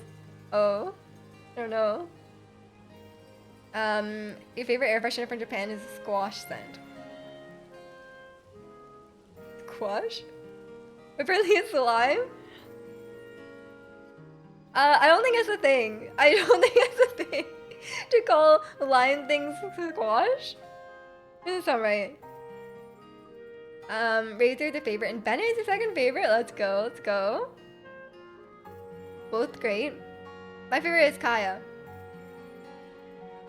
It sounds like the best smell ever, though I can't explain. Wow. I never smelled that. I'm not an air freshener person. I don't like strong smells. It bothers me. I think one of my neighbors has like some sort of cologne. I can smell it. Like if my window's open, or I think sometimes they're in the hallway, I can smell it. It's really strong. So it's like there's always too much. You wear perfume? No. Can't be bothered. It's always like, I don't know. I also don't like go anywhere, so there'd be no reason to. I don't know that many people who wear like, I don't know that many people who wear like cologne or perfume. I mean, I wear deodorant, Zirconian. Yeah, but I don't know if I have BO. How would you know? Because wouldn't you not smell it? I didn't understand your Dotori shrimpage at first since I watched a video Dish put out recently about Baiju. It's a reverse psychology. Since we're meant to hate Dotori, people tend to like him. Whereas Baiju using the fan base's reaction. What is the fan base's reaction? Do they like him or not? I heard his banner didn't sell that well. This one lady came to my store a few weeks ago and it smelled like Boomer Lady for like hours. Yeah, that's the worst. That's the worst. You can't breathe when people use spray, perfume, and cologne. Yeah, like if they're spraying it right in front of me, that's I definitely can smell it. If they have like a little bit on, it's like subtle. I think it's whatever. But like, yeah, some people spray way too much. If you spell manky after a day of sweating. A day of sweating though? I don't think I've ever, I mean, I guess if you're like in like a really hot place. I don't know. Cause like, I think like, can't you not smell your own body odor? Is that not true? I don't know. I heard deodorant is like a rare commodity in Japan. It's not the same as here, no. People do use deodorant though, in Japan. I think it's more of a Korean thing. I think it's more of a Korean thing. A lot of, like, it's not as common in Korea. I think they have, I think they have the better genes for that. Like, I think they have a higher percent. Like, I think it's a certain like genetic thing where your body odor does not smell. I think Koreans have a really high percentage of population has that. But I don't think it's the same for Japan. Cause like, some Japanese people can definitely smell that. Not gonna name any names, but they definitely can. People tend to think he's sus, even though he's proven time and time again just to be a normal guy. Oh. Well, I haven't done the story quest yet, so I cannot confirm. We can smell mine if it gets bad enough. I don't think I've ever thought I was smelling. You don't think people can if they are used to it. Yeah, I guess if you're always stinky, you can't tell. So then if you all can think about that. Maybe you're just always stinky.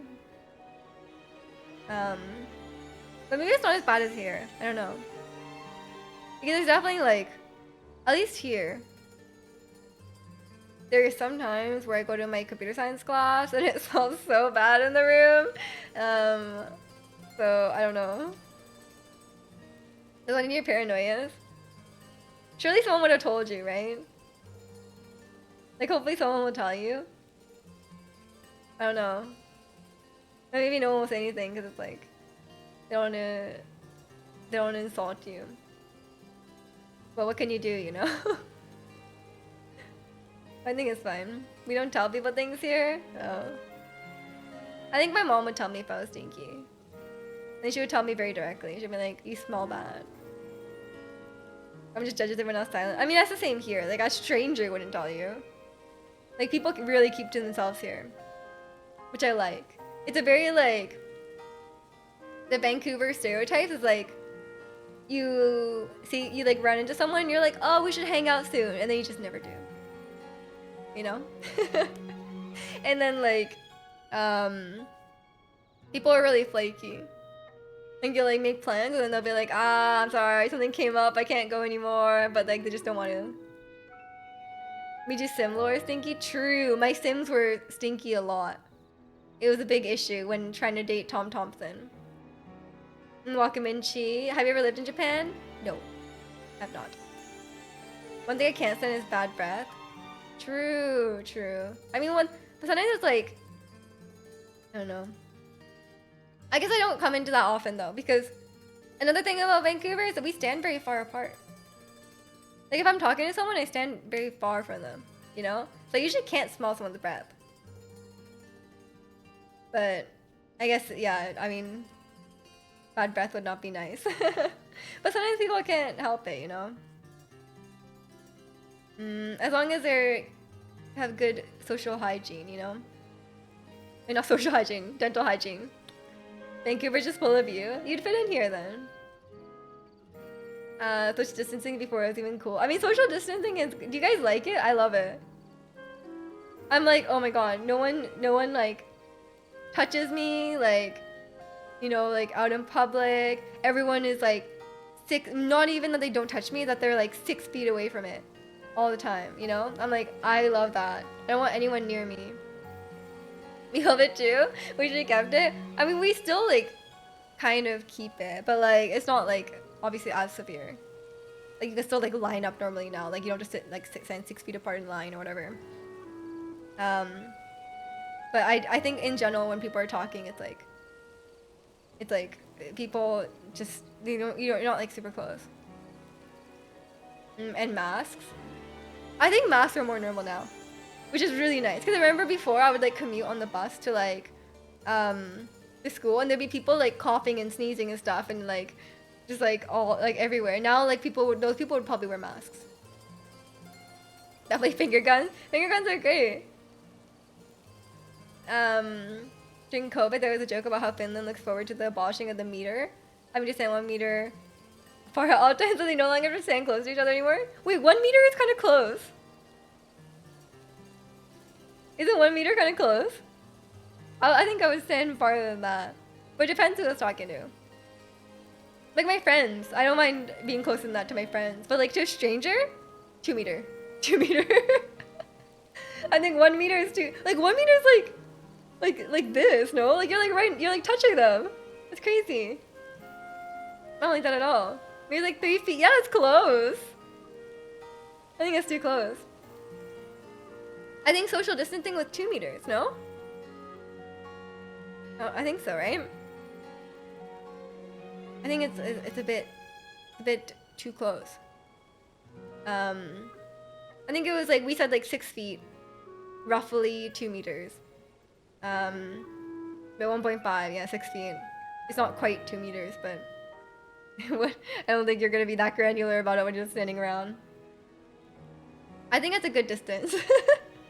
For strangers, I think it's a great distance. I don't want to be that close to strangers. I'm 100% okay with that. But I think here, like, people keep to themselves, so it's not a huge issue. So it was a very strange time. But I think there's some things we should keep. I like that masks are normalized. I like that people don't stand too close. Like, it's nice, you know? We abolish cash. Now I'm still kind of living like it's in full effect. I was saying earlier, like on Thursday, I realized I hadn't left the house since Saturday, and I was like, oh. I didn't even realize. The couldn't assume the minimum distance wasn't enough for Finnish people. It's not enough for me. I should move to Finland. I would like to stand farther apart. I think it depends on the country. I remember my teacher was telling us in school, like different countries have like different, like society accepted like how close you stand to the stranger when you're talking to them. And yeah, we wouldn't get invited to go out at Canadian Flake. You should just move here. You'd fit right in. We're like, sorry. And you should be like, yeah, we should hang out. We should hang out soon. And it's just you never call them or never text them. And then like, and then you plan. And then if you plan something, you flake. That's how it is here. Up here in the Nordics, we gave each other a wide berth. I think it's similar. I think people say like, it's not like too dissimilar, like Canada and Scandinavia. More similar than you think.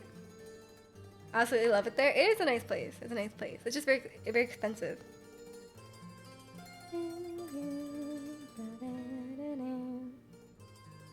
I can't imagine moving out of the city. Because before I was considering it, because like I obviously work in tech, and America is like better for tech jobs. But I was like, even like Seattle's very close, and there's a lot of tech companies in Seattle, right? Or at least in Redmond, and like in the surrounding area. And then, but I was like, I don't want to live in America. I was like, you know what? I'm good here. It's okay. It's okay. I can survive. You're moving to Finland then? Do it. Vancouver's pretty techy though. It's getting there, yeah. But, you know, salaries are lower. But it's not a huge issue. It's getting a lot better. It's just that some of the salaries in the US were like ridiculous, but they're having like crazy layoffs now, so maybe it's it's gonna change. I don't know. But yeah, now ever since Microsoft moved here, Amazon moved here, it's getting a lot techier. So I think it'll be fine. There's still a lot of places to work. I don't have to learn learning American would be too difficult. Living in a whole new place. Yeah, I just the idea of like moving across the border just didn't appeal to me. And like it's still like pretty close to home, but I wouldn't be able to go back that often. Cause like right now, like, you know, I go back home like every weekend, right? Cause it's like it's not that far. Oh, I have to fill up on gas. I almost forgot. Oh, I checked the gas. Okay, I know the gas prices won't translate if you're American, but it was 209 cents per liter. What is that in gallons? Hold on. Cents, liters, $2 per gallon. Okay. Gasoline in your area, US per gal. What's wrong? Why is this website so crazy? Cost a cents per liter, and the default number is 1.45. Oh my god. $1.79. It's like $2.09. Something like that. What's the equivalent? How does this calculator work? $1.34 per gallon? Does that sound right? You paid $6. Wait, wait, maybe this conversion isn't right. Oh, this is the conversion rate. Oh, okay, sorry, my bad. $7.91. $7.91. That was the gas price yesterday. $7.91 dollars per gallon, and 209 cents per liter. It's so confusing. How does this work? But it looks like it's about $5.90 US dollars per US gallon. Oh, I'm confused. Yeah, 791 CAD, 590. I guess it's about the same. Hopefully it's cheaper. I hope it's something like, no, it's 590. It's not $5, 590. It's written here. Hopefully if it goes down to 5, then I actually really have to fill up though. I need to wash my car because there's stuff on the windshield. And it won't come off. That's a lot, yeah. I don't want to wash my car. Hopefully the car wash place is a lot. It's not busy. Here's around 2.4 CAD. What? That's so expensive. 2.4? That's crazy. Cause like here when it goes above 2, it's like insane prices. Wow. But yours is even worse. I guess you guys have like a lot of like gas price issues right now though, right? Well, I guess I shouldn't complain. Yeah, I'm not looking forward to filling up my car. War isn't helping. Yeah, war does not help. But yeah, I guess I won't complain then. I'll just pay for my gas. Oh no. Around $2 per liter last week for the premium 91 gas. I don't think I get premium, I just get regular one. So I guess $2 per liter for the premium one is not bad then, because the premium one's more expensive. It will go even higher. I hope it does not, but yeah. That seems like the reality, isn't it? Luckily, I don't drive very much, so I don't think the gas price probably only makes like a few dollars difference to me, like in reality, but it just feels bad, you know? But like, I actually don't spend that much on gas, because I think the last time I filled up my gas tank was like, maybe like, I think it was before I left Japan. So I think it's been like 2 months. I only fill up my tank like every 2 months, so I think it's fine. It probably doesn't actually make a huge difference in terms of the actual amount I'm paying. Time to get a Tesla?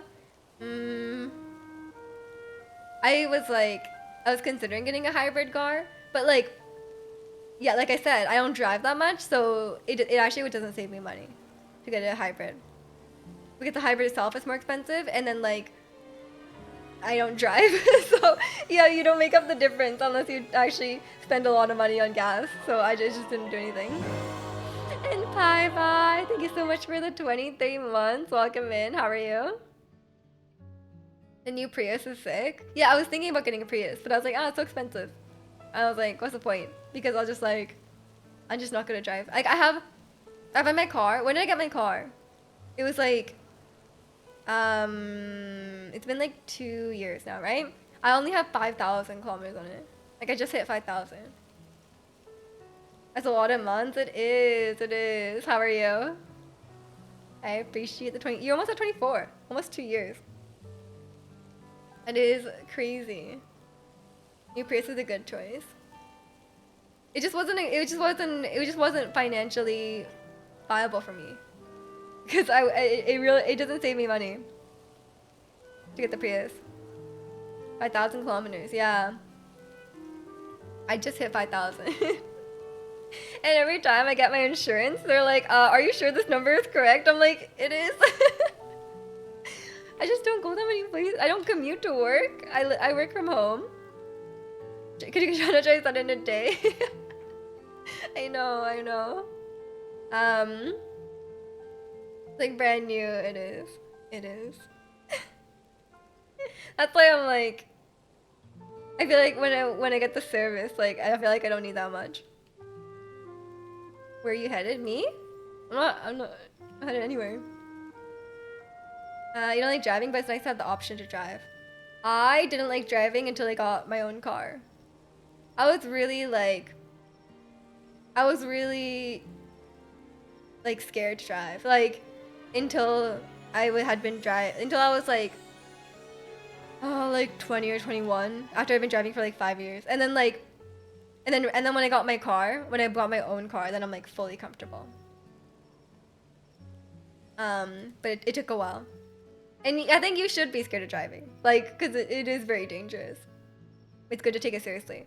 Like obviously you shouldn't be scared to the point where like, it's like causing you a lot of stress, but like, you shouldn't take it lightly.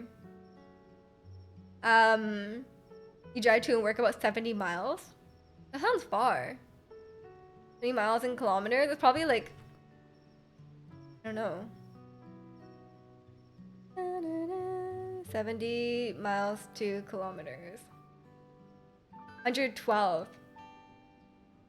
Wow. That means you probably like, what? So you do that 5 days a week? That means in 10... Wait, what? 500? Yeah, that means in 10 weeks you drive that much. That's crazy. That's really far though. 112 kilometers is so far. Wait, how long does it take you? It's like it must take you a while. Japanese car dealers have nothing in stock in Ontario. Yeah, I heard there's a lot of car shortages. 30 minutes? That doesn't sound right. But I think American highways are like really fast. That surprised me when I was there. Because our highways are like what is it? I guess I could use my converter. It's about 50 miles per hour. But American highways are like a lot faster than that, aren't they? And I remember seeing the speed and I was like, oh my god, why is it so fast? You might as well live in your car in the car park at work. No. Does it also depend on the traffic? Well, yeah, if you have like crazy traffic, like it's gonna take you, like even if it's like 1 mile, it might take you a while. But I think Chicano goes like when there's literally no traffic, which is like 120. Yeah, and like people are probably going like 140, 150, right? I guess that makes a huge difference. That might be nice actually. I might be down for that. I usually like, here it's like, some stretches of the highway are like 90. And then like, people go like 110, something like that. You keep drive pretty slow in comparison. I don't even believe that. I don't know if I believe that, Chicano. The fastest I've driven is like 200 kilometers and then you lift it because you're too scared? That's so fast. I don't think I could. I would be too scared. I can drive like 110. It's fine. But I think going anywhere going like, if I went to like 150, I think I'd be scared. He's scared but drive slow. That's good though. Driving safe is good. But yeah, people, I can only imagine people going really fast. It's an actual speed is that one. Autobahn? I don't know what that is. I don't know anything about cars. I just know my car and I know how to drive it. And that's it. That's about it. And I know it's just nothing about, it's about Europe. The German highway with no speed limit. You can go as fast as you want, your car can go. What? That's crazy. Is it used for transportation or is it just used for fun? So some people are going like crazy, right? Is that safe? Is there a lot of accidents on it? Or is there like different lanes where you can like, the fast people can go like in their own lane? That's crazy. It's just used for fun. Okay, I guess that makes sense. As long as like it's not like full of that. I mean, I guess it wouldn't be operating if it was like consistently like people dying, you know? That's wild. The speed limits in Japan are really slow. At least in my mom's town, it's like a pretty small town, and like normal roads have like 30 kilometers per hour. It's so slow. I'm like, why am I going like 30? Like there's like 30, which is 18.6 miles per hour, and then like normal roads are 40, which is like 25. It's so slow. Is it a national highway network in Germany? It's a real road network. Oh, Channel has very incorrect information about Europe. I guess, you know, Americans. But yeah, in Japan, like the roads are really slow, which I was okay with because I was driving on the opposite side of the road, right? Which is like, I was like, I want to go slow, so it's like fine. But like, for them, like going like 60 is like fast. They're like, oh my god, we're going like 60. It's crazy. You should, but I agree. Just I'm being sarcastic. I feel like you thought, I don't know, you were just trying to cover up. Have you tried to take a subway during rush hour in Tokyo? I have. Yeah, it's a bit crazy. You only have to pass people on the left, and it has multiple lanes, and the most common are 3%, and there's a law that you have to go right if you can, so you aren't blocking the fast lanes. Ah, okay. That's how it should be on the highway, but people don't do that. What do you say about Americans? You heard me? You heard me? But yeah, the rush hour in Japan is. But then I'm like, I'm just jealous that they have like a nice train system, honestly. Cause like here, public transportation is like, just awful. It's awful. You didn't hear? Oh, I was just making a joke that I don't know what's going on in Europe. Cities need I was like, what's your Skyrail? I was like, did you make some? Yeah, we have a SkyTrain in Vancouver, but it doesn't go to that many places. It just goes like, there's only like a few lines, and it goes like to certain places, and it's quite nice. But it's not as it doesn't go everywhere, so it's not that helpful. But yeah, the transit system in Asia, or the transit systems in Asia are so nice. Like honestly, it's like, we really need that. If we had more trains, I'd be okay with getting rid of my car. But like literally, I can't like live without my car. Like, because like I wouldn't be able to like. There's so many places that I wouldn't be able to go, or it would take me like a ridiculous amount of time to go. So it's like, what's the point? And the buses are so unreliable. They're like late all the time. They like sometimes just don't come at all, or like they leave early. Like it's just so unreliable. It's so annoying. Like commuting to school on the bus was like the worst. It's like, it's so miserable, and especially if it's like pouring rain or something. It's like awful. And then if it snows like 1 millimeter, like the buses can't function anymore. You know. Even the bus driver, the Canadian flakes, they are. They're like, I don't feel like coming, so I'm gonna be here. But like sometimes the buses just don't come. Like my Pilates instructor was complaining because she was like, she keeps like, her bus just kept not coming. Like it would be scheduled to come and then it would disappear. I'll be like, oh, it's not coming anymore. Buses stop during snowstorms here too. Yeah, but here it's like not even snowstorms. It's like any slight amount of snow. Because you live in a very hilly, mountainous area. I guess that makes sense. It's hard to get the bus up the hill. But yeah, I wouldn't be able to live without a car here. It is unfortunate. You have to walk home from work once. How long does it take? Having a car equals freedom. I agree. And it's just nice to have, like, Like if you're like grocery shopping, like it is nice to have your own car rather than taking all your groceries on the bus. And like you can just go where you want when you want versus like relying on the transit system to do that for you. Especially if the transit system, the bus doesn't come like super often. And then it's like it's just more comfortable in your own car because you can like put stuff in your own car, right? You can like leave stuff in there. But like there is like pros and cons. Because then you have to worry about like parking and like, you know, whatever. Like you have to worry about getting back to your car and then going home and stuff like that. And it takes over 2 hours. That is a long walk. I mean, like cars would be nice to get taken places. I would say like if I was like really really rich, I would get a driver. That'd be like the first thing I would get. Like more than like a personal cook or like an assistant, I would 100% get a driver.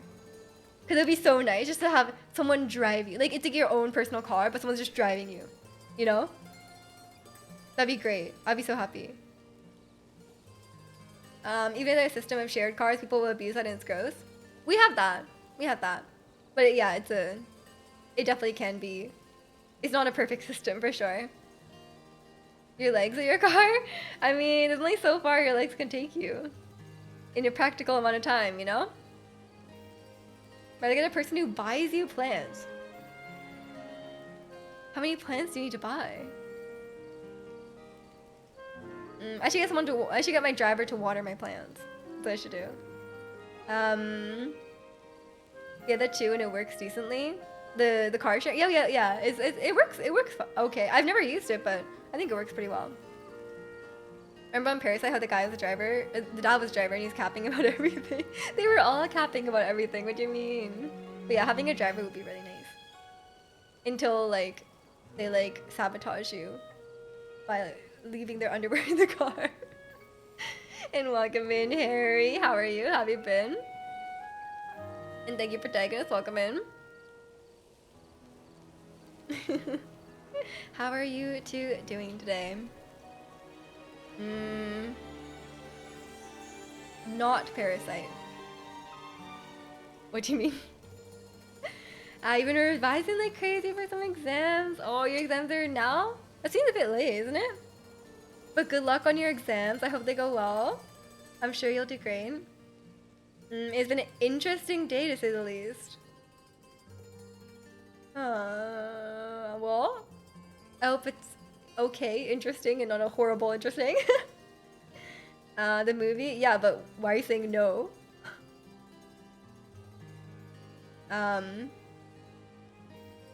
It didn't make sense.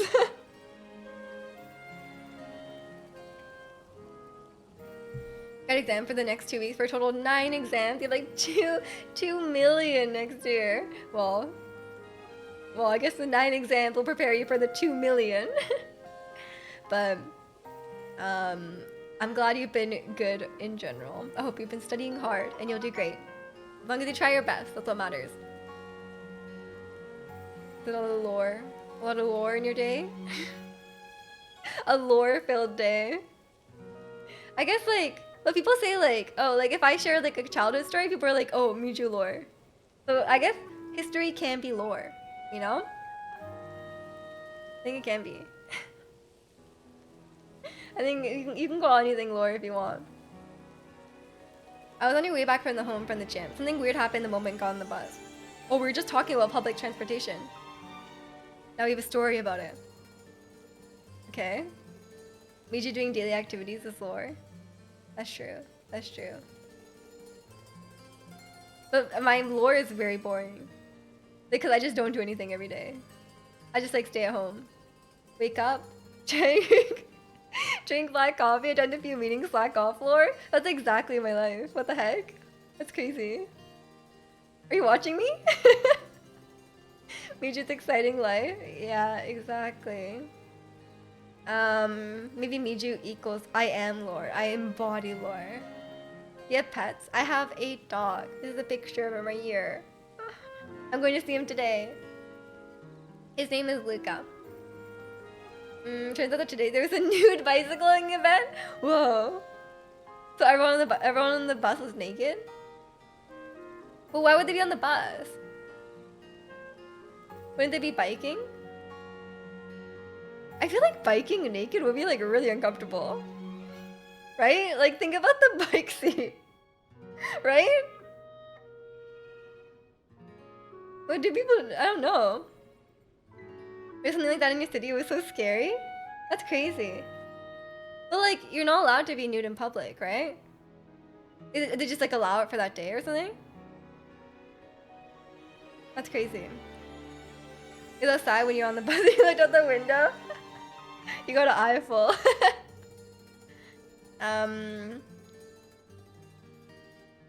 Daily day in the UK, I guess. Oh, sounds exciting. There's one person naked and then like 15 people came from that direction all nude. That'd be surprising if you didn't know what's going on. You're like, what are they doing? That's funny.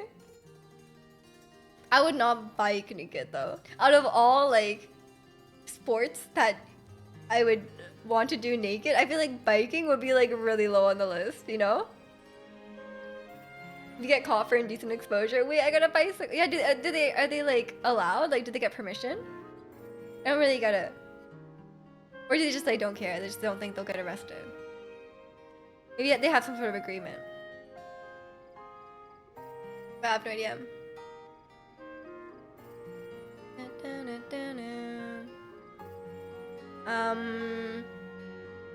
Shirt. You were shocked. You were in shirt. I don't know. Maybe they cleared some streets. Well, clearly they didn't because protagonist was on them. They must be allowed because they weren't arrested in your city. Yeah, probably. In like some places you're allowed, like nude beaches, right? Oh, I thought they were all bicycling without a shirt, but all naked. I don't know. It doesn't sound appealing to me. What's the purpose? You know? Think about how like I don't know. So I just don't think biking is like maybe like running. Running would be like okay, maybe. Walking. Swimming, beach volleyball, maybe. I don't know. Yeah, swimming would be fine. I think that would be acceptable because you're like pretty close to being naked when you're swimming. But like, biking, I don't know. I don't know if people kick it like that, all casual, even caveman rock clothes. It's cold. Even like a really hot day, it's cold. And it's just like I don't know. I don't think it's more comfortable than wearing like comfy clothes. They have a Discord, a Facebook page. Oh, they're not gamers. They're not gamers. Not beach volleyball. Imagine. Yeah, that's what I was thinking. I was like, the sand. I don't know about that. Maybe like. I don't know. I think swimming. Swimming is the best bet. Swimming will be fine because you could close off the pool, right? Running would be sketchy with all the dangling bits. What's your problem? You were just not expecting to see that. Yeah, that would be surprising. That would definitely be surprising. You just look out the window, people are biking naked. I didn't know that was a thing. I guess it's popular because it spread to the UK as well.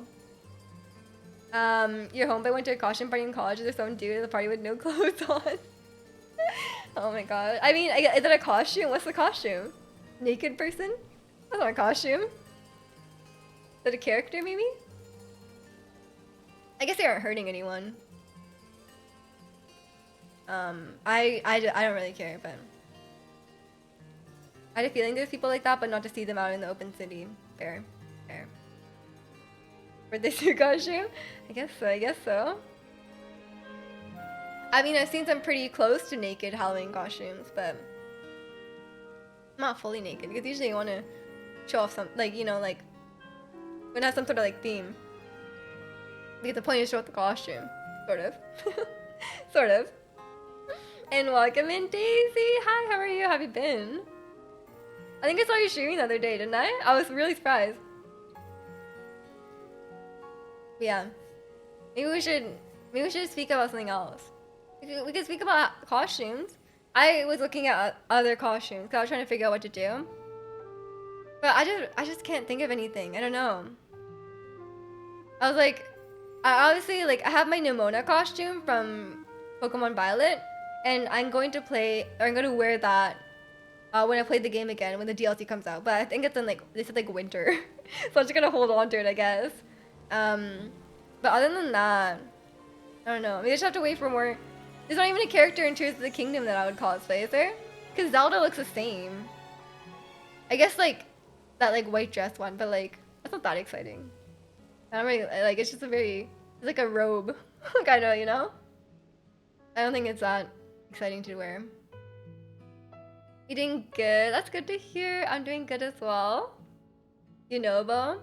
Yunobo, like in the mask? Like the mask version of Yunobo? President Yunobo. I'd be down. Do you agree Breath of the Wild over Tears of the Kingdom? I mean, I haven't finished Tears of the Kingdom yet, but currently, yeah. But for me, Breath of the Wild is just like such a special game. That I don't think anything could beat it. Like I never expected Breath of the Wild or Tears. Like even if Tears of the Kingdom isn't a like even if I can't say this. I don't have an opinion on this right now. But like even if Tears of the Kingdom were a objectively better game, I think I would still prefer Breath of the Wild because it's just so special. And I don't think I'll ever experience a game like I experienced Breath of the Wild, like ever again. Maybe not ever again, but like it would be not with Tears of the Kingdom. It's like how Portal 2 is a better game than Portal, but you still prefer Portal. Yeah, exactly. Like it doesn't always have to be like a logical reason. It could be a emotional reason. And there's something to be said about novelty as well, right? Like, you're never gonna experience Tears of the Kingdom as a game that, like, when you play Tears of the Kingdom, you're playing it with the knowledge of Breath of the Wild already existing and probably have already played Breath of the Wild. So like, it's, in Breath of the Wild, those things were new.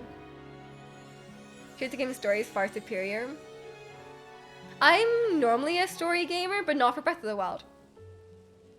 Like normally I really like story in games, but in Zelda games I've never been. I've only played like 2 Zelda games, but like in those Zelda games I've played, the story was not the main appeal. Like I think if I wanted to play a story game, I would have other games that are like more focused on the story. Cause like Breath of the Wild, the story was fine, but the other parts of the game were fun. But there's lots of other games where like the story, just the story. If you're comparing the story to the story is better. I agree Breath of the Wild is just so special and unique. It'll be impossible to recreate. Yeah, I agree.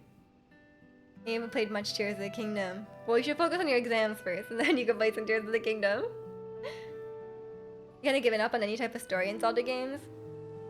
Yeah, I think it's one of those things where it's like, there's obviously good lore, and then like, I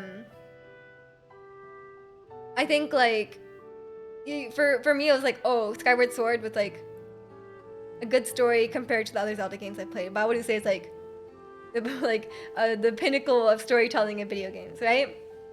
It's the same with Pokemon. Like I'm like, oh, this is a good story for Pokemon. It's like you compare it to the other games in the franchise. I'm not comparing it to like God of War or something, you know?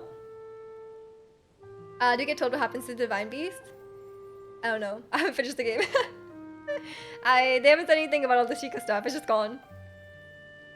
Zelda got retcon. Poor Zelda.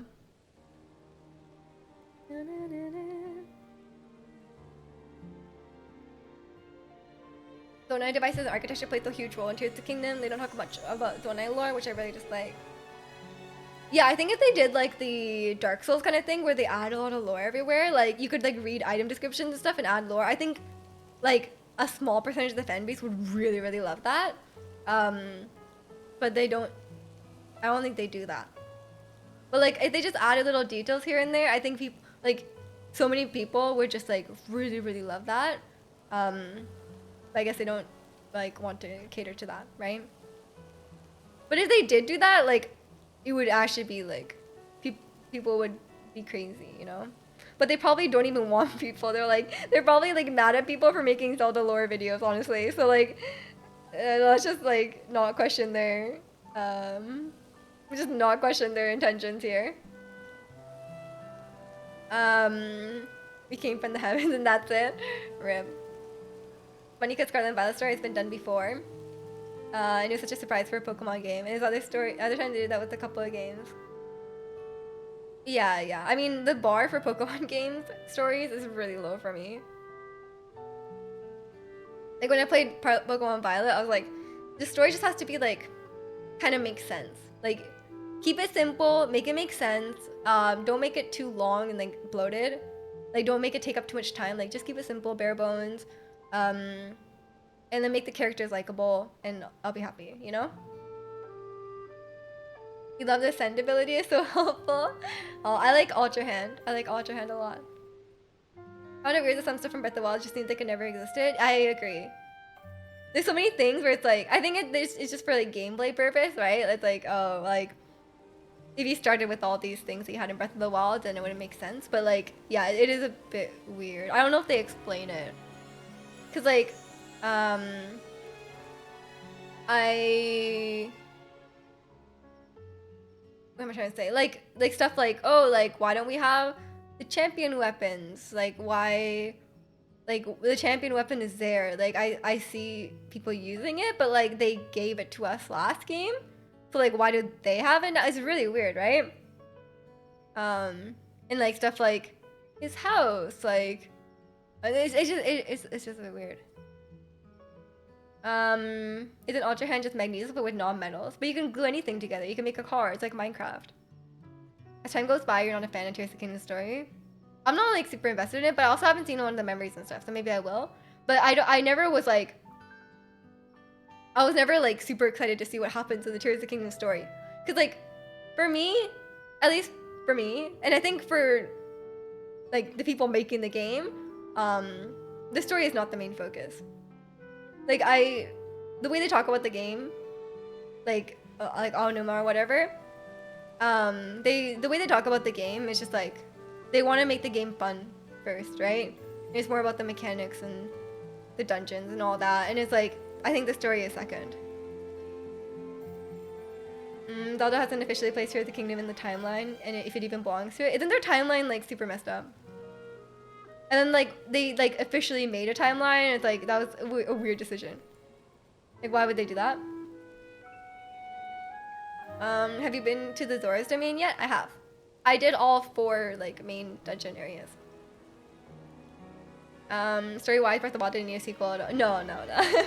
The story was wrapped up. Breath of the Wild story is awful though, it's so bad. I mean, it's barely there. But yeah, it's like, but I think in that situation, it was like, you can't have a story in that game, right? Like, you can't, like, there's no like linear progression. Everything is out of order. You can do anything in any order. You can't have a story with like pacing, right? You can't have a story with like pacing, character development, because it's like, you can do anything at any time. So I think that was the sacrifice. I would say like that was the sacrifice to make a game like that, and it was worth it, right? I don't think making the story better would have made the game better.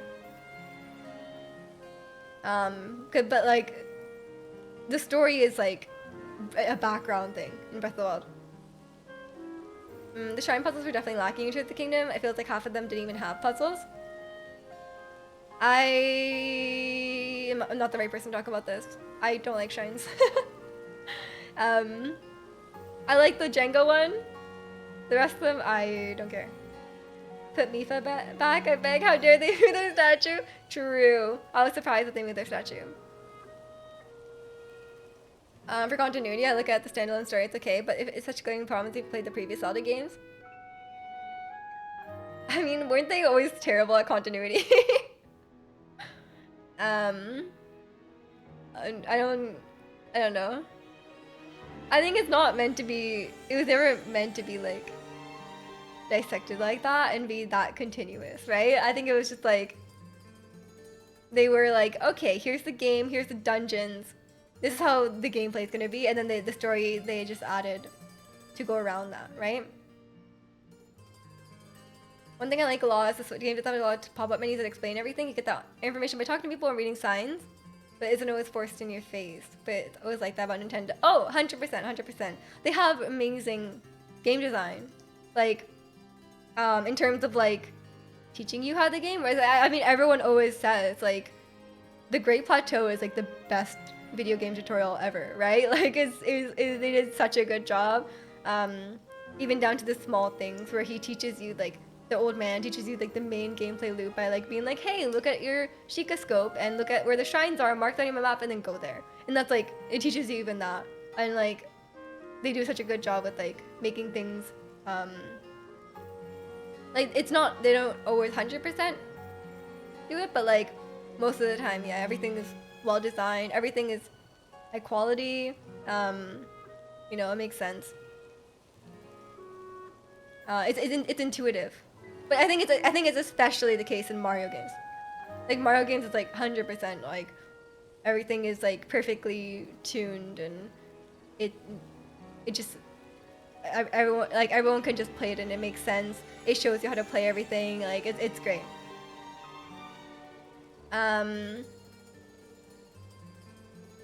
We just gonna play 4 and 5 before 3 comes out, she said.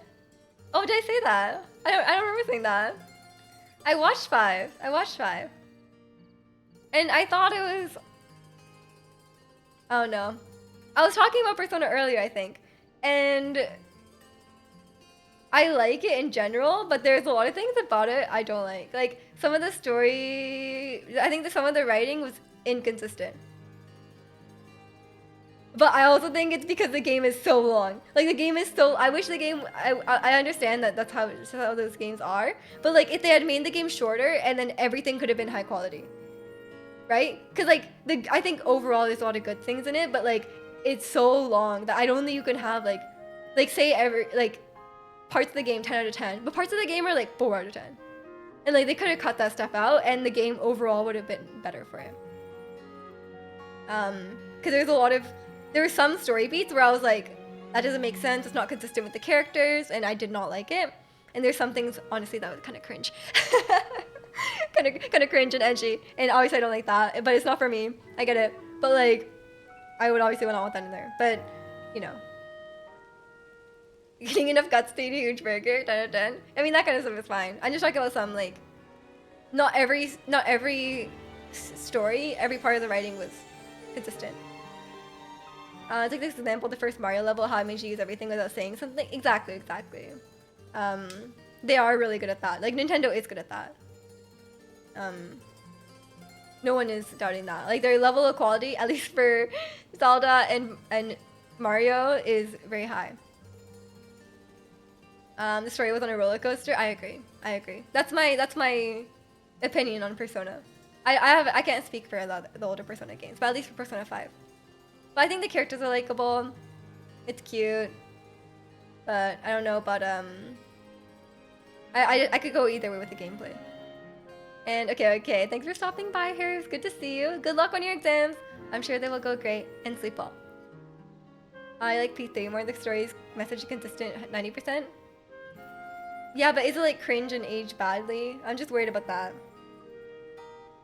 Because like I don't know. It's just like, yeah, I don't know how old the game is.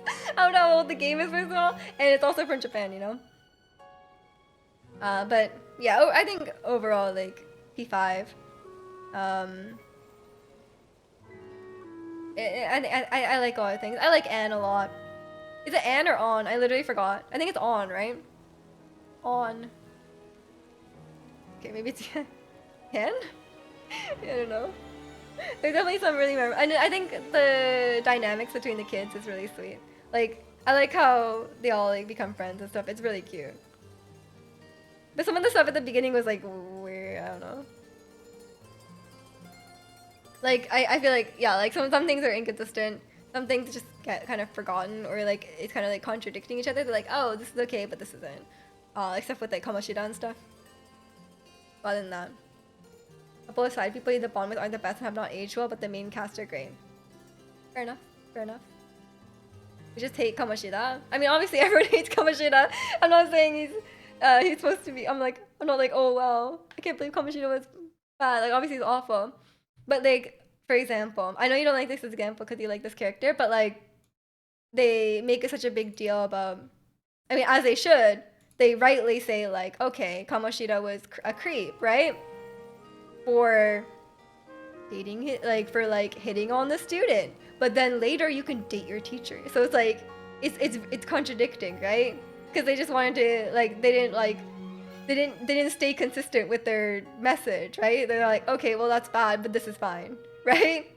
They're like, oh, it's fine if your teacher comes over and like dresses up as a maid and then calls you master. Like, that's fine. That's fine. But Kamoshida was an evil guy. Like, like it doesn't make any sense. Stuff like that. But obviously the teacher thing was just included for like whatever reason. Yeah. That kind of stuff is like weird. Stuff like that. But other than that stuff, yeah. But I think like I said, like if you just cut out a bunch of things in the game, then I think overall it would be a much better game. That actually happens in the game. You're sort of interested. I guess it's they found their target audience. But yeah, because it's like, well, I think like they said, like you can, every female character can be a love interest even if it doesn't make sense. Stuff like that is like kind of cringe. But you know, I think they are marketing it towards certain people, you know. But I can like kind of look past it. Like it's like Genshin. I just look past some of the things that are like clearly not fan service towards me. So like, you just ignore it. But I don't like that it's in there. Being the creature is so cringe with the nurse. She's a doctor, not a nurse. She's too old too. That's weird. Okay. It's okay. I won't die on this hill. I don't care. The teacher one though. The teacher one is fun. One of the problems with the original P3 that there's no option to stay friends with the female characters you bond with the forced harem. Yeah. That's one thing I don't like in games.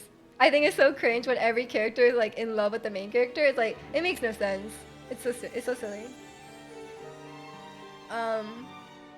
But I think that's just, like, they're like, oh, this is what people want, so they just added in, right? I'm sure people would complain if they like took out the dating option for some of the characters at this point, right? But it is what it is. I think it's just like what they do in those games. I don't like the harem thing. That's what Genshin does as well. Every character just like really likes you for whatever reason. But they did joke about it. They did joke about it in a recent event. It was actually kind of funny. I was like, oh my god, they mentioned it. Will they fix it in the P3 remake? Yeah. I guess we'll see. You'll see when you play it. Especially when you talk to them in their teapot. I know, but like, okay. I can't really say anything though because I do put Albedo in my teapot. And I really like his lines. So it is like, I'm like, I realize that it's fan service, but I'm like, you know what? It's okay if I like them. Oh, okay. On that note, you know, I have a few characters in there. But yeah, on that note, I have to go. It's 4 p.m. I gotta go. I'm gonna go see my dog. Yes, of course. I'll send pictures of him in the Discord. So good. Make sure you join there. Good Tears of the Kingdom session. Yeah, we made some good progress in Tears of the Kingdom today. I stood in Hateno Village for 3 hours, and then I stood in Rito Village for 1 hour. So making good progress. Yeah, definitely gonna see the end of the game soon. Yeah, I gotta like, I gotta get gas too before I go. So I'm gonna be late. Okay, there's no such thing as late. I'm just going to my mom's house. But yeah, it was a fun just chatting stream. I miss chatting with you guys. I hope we can do this more. And thank you guys so much for watching today. We're gonna playing again. I'm gonna be streaming again tomorrow at 12 p.m. Pacific. Haven't decided yet. I think it's gonna be too hot to play Just Dance. I'll see. I don't want to play Just Dance, but we'll see. We also didn't play Tears of the Kingdom today, so I'll decide. I'll post in the Discord later. Yeah, other than that, thank you guys so much for watching today. Have a good rest of your evening or day or wherever you are, and hopefully I'll see you tomorrow.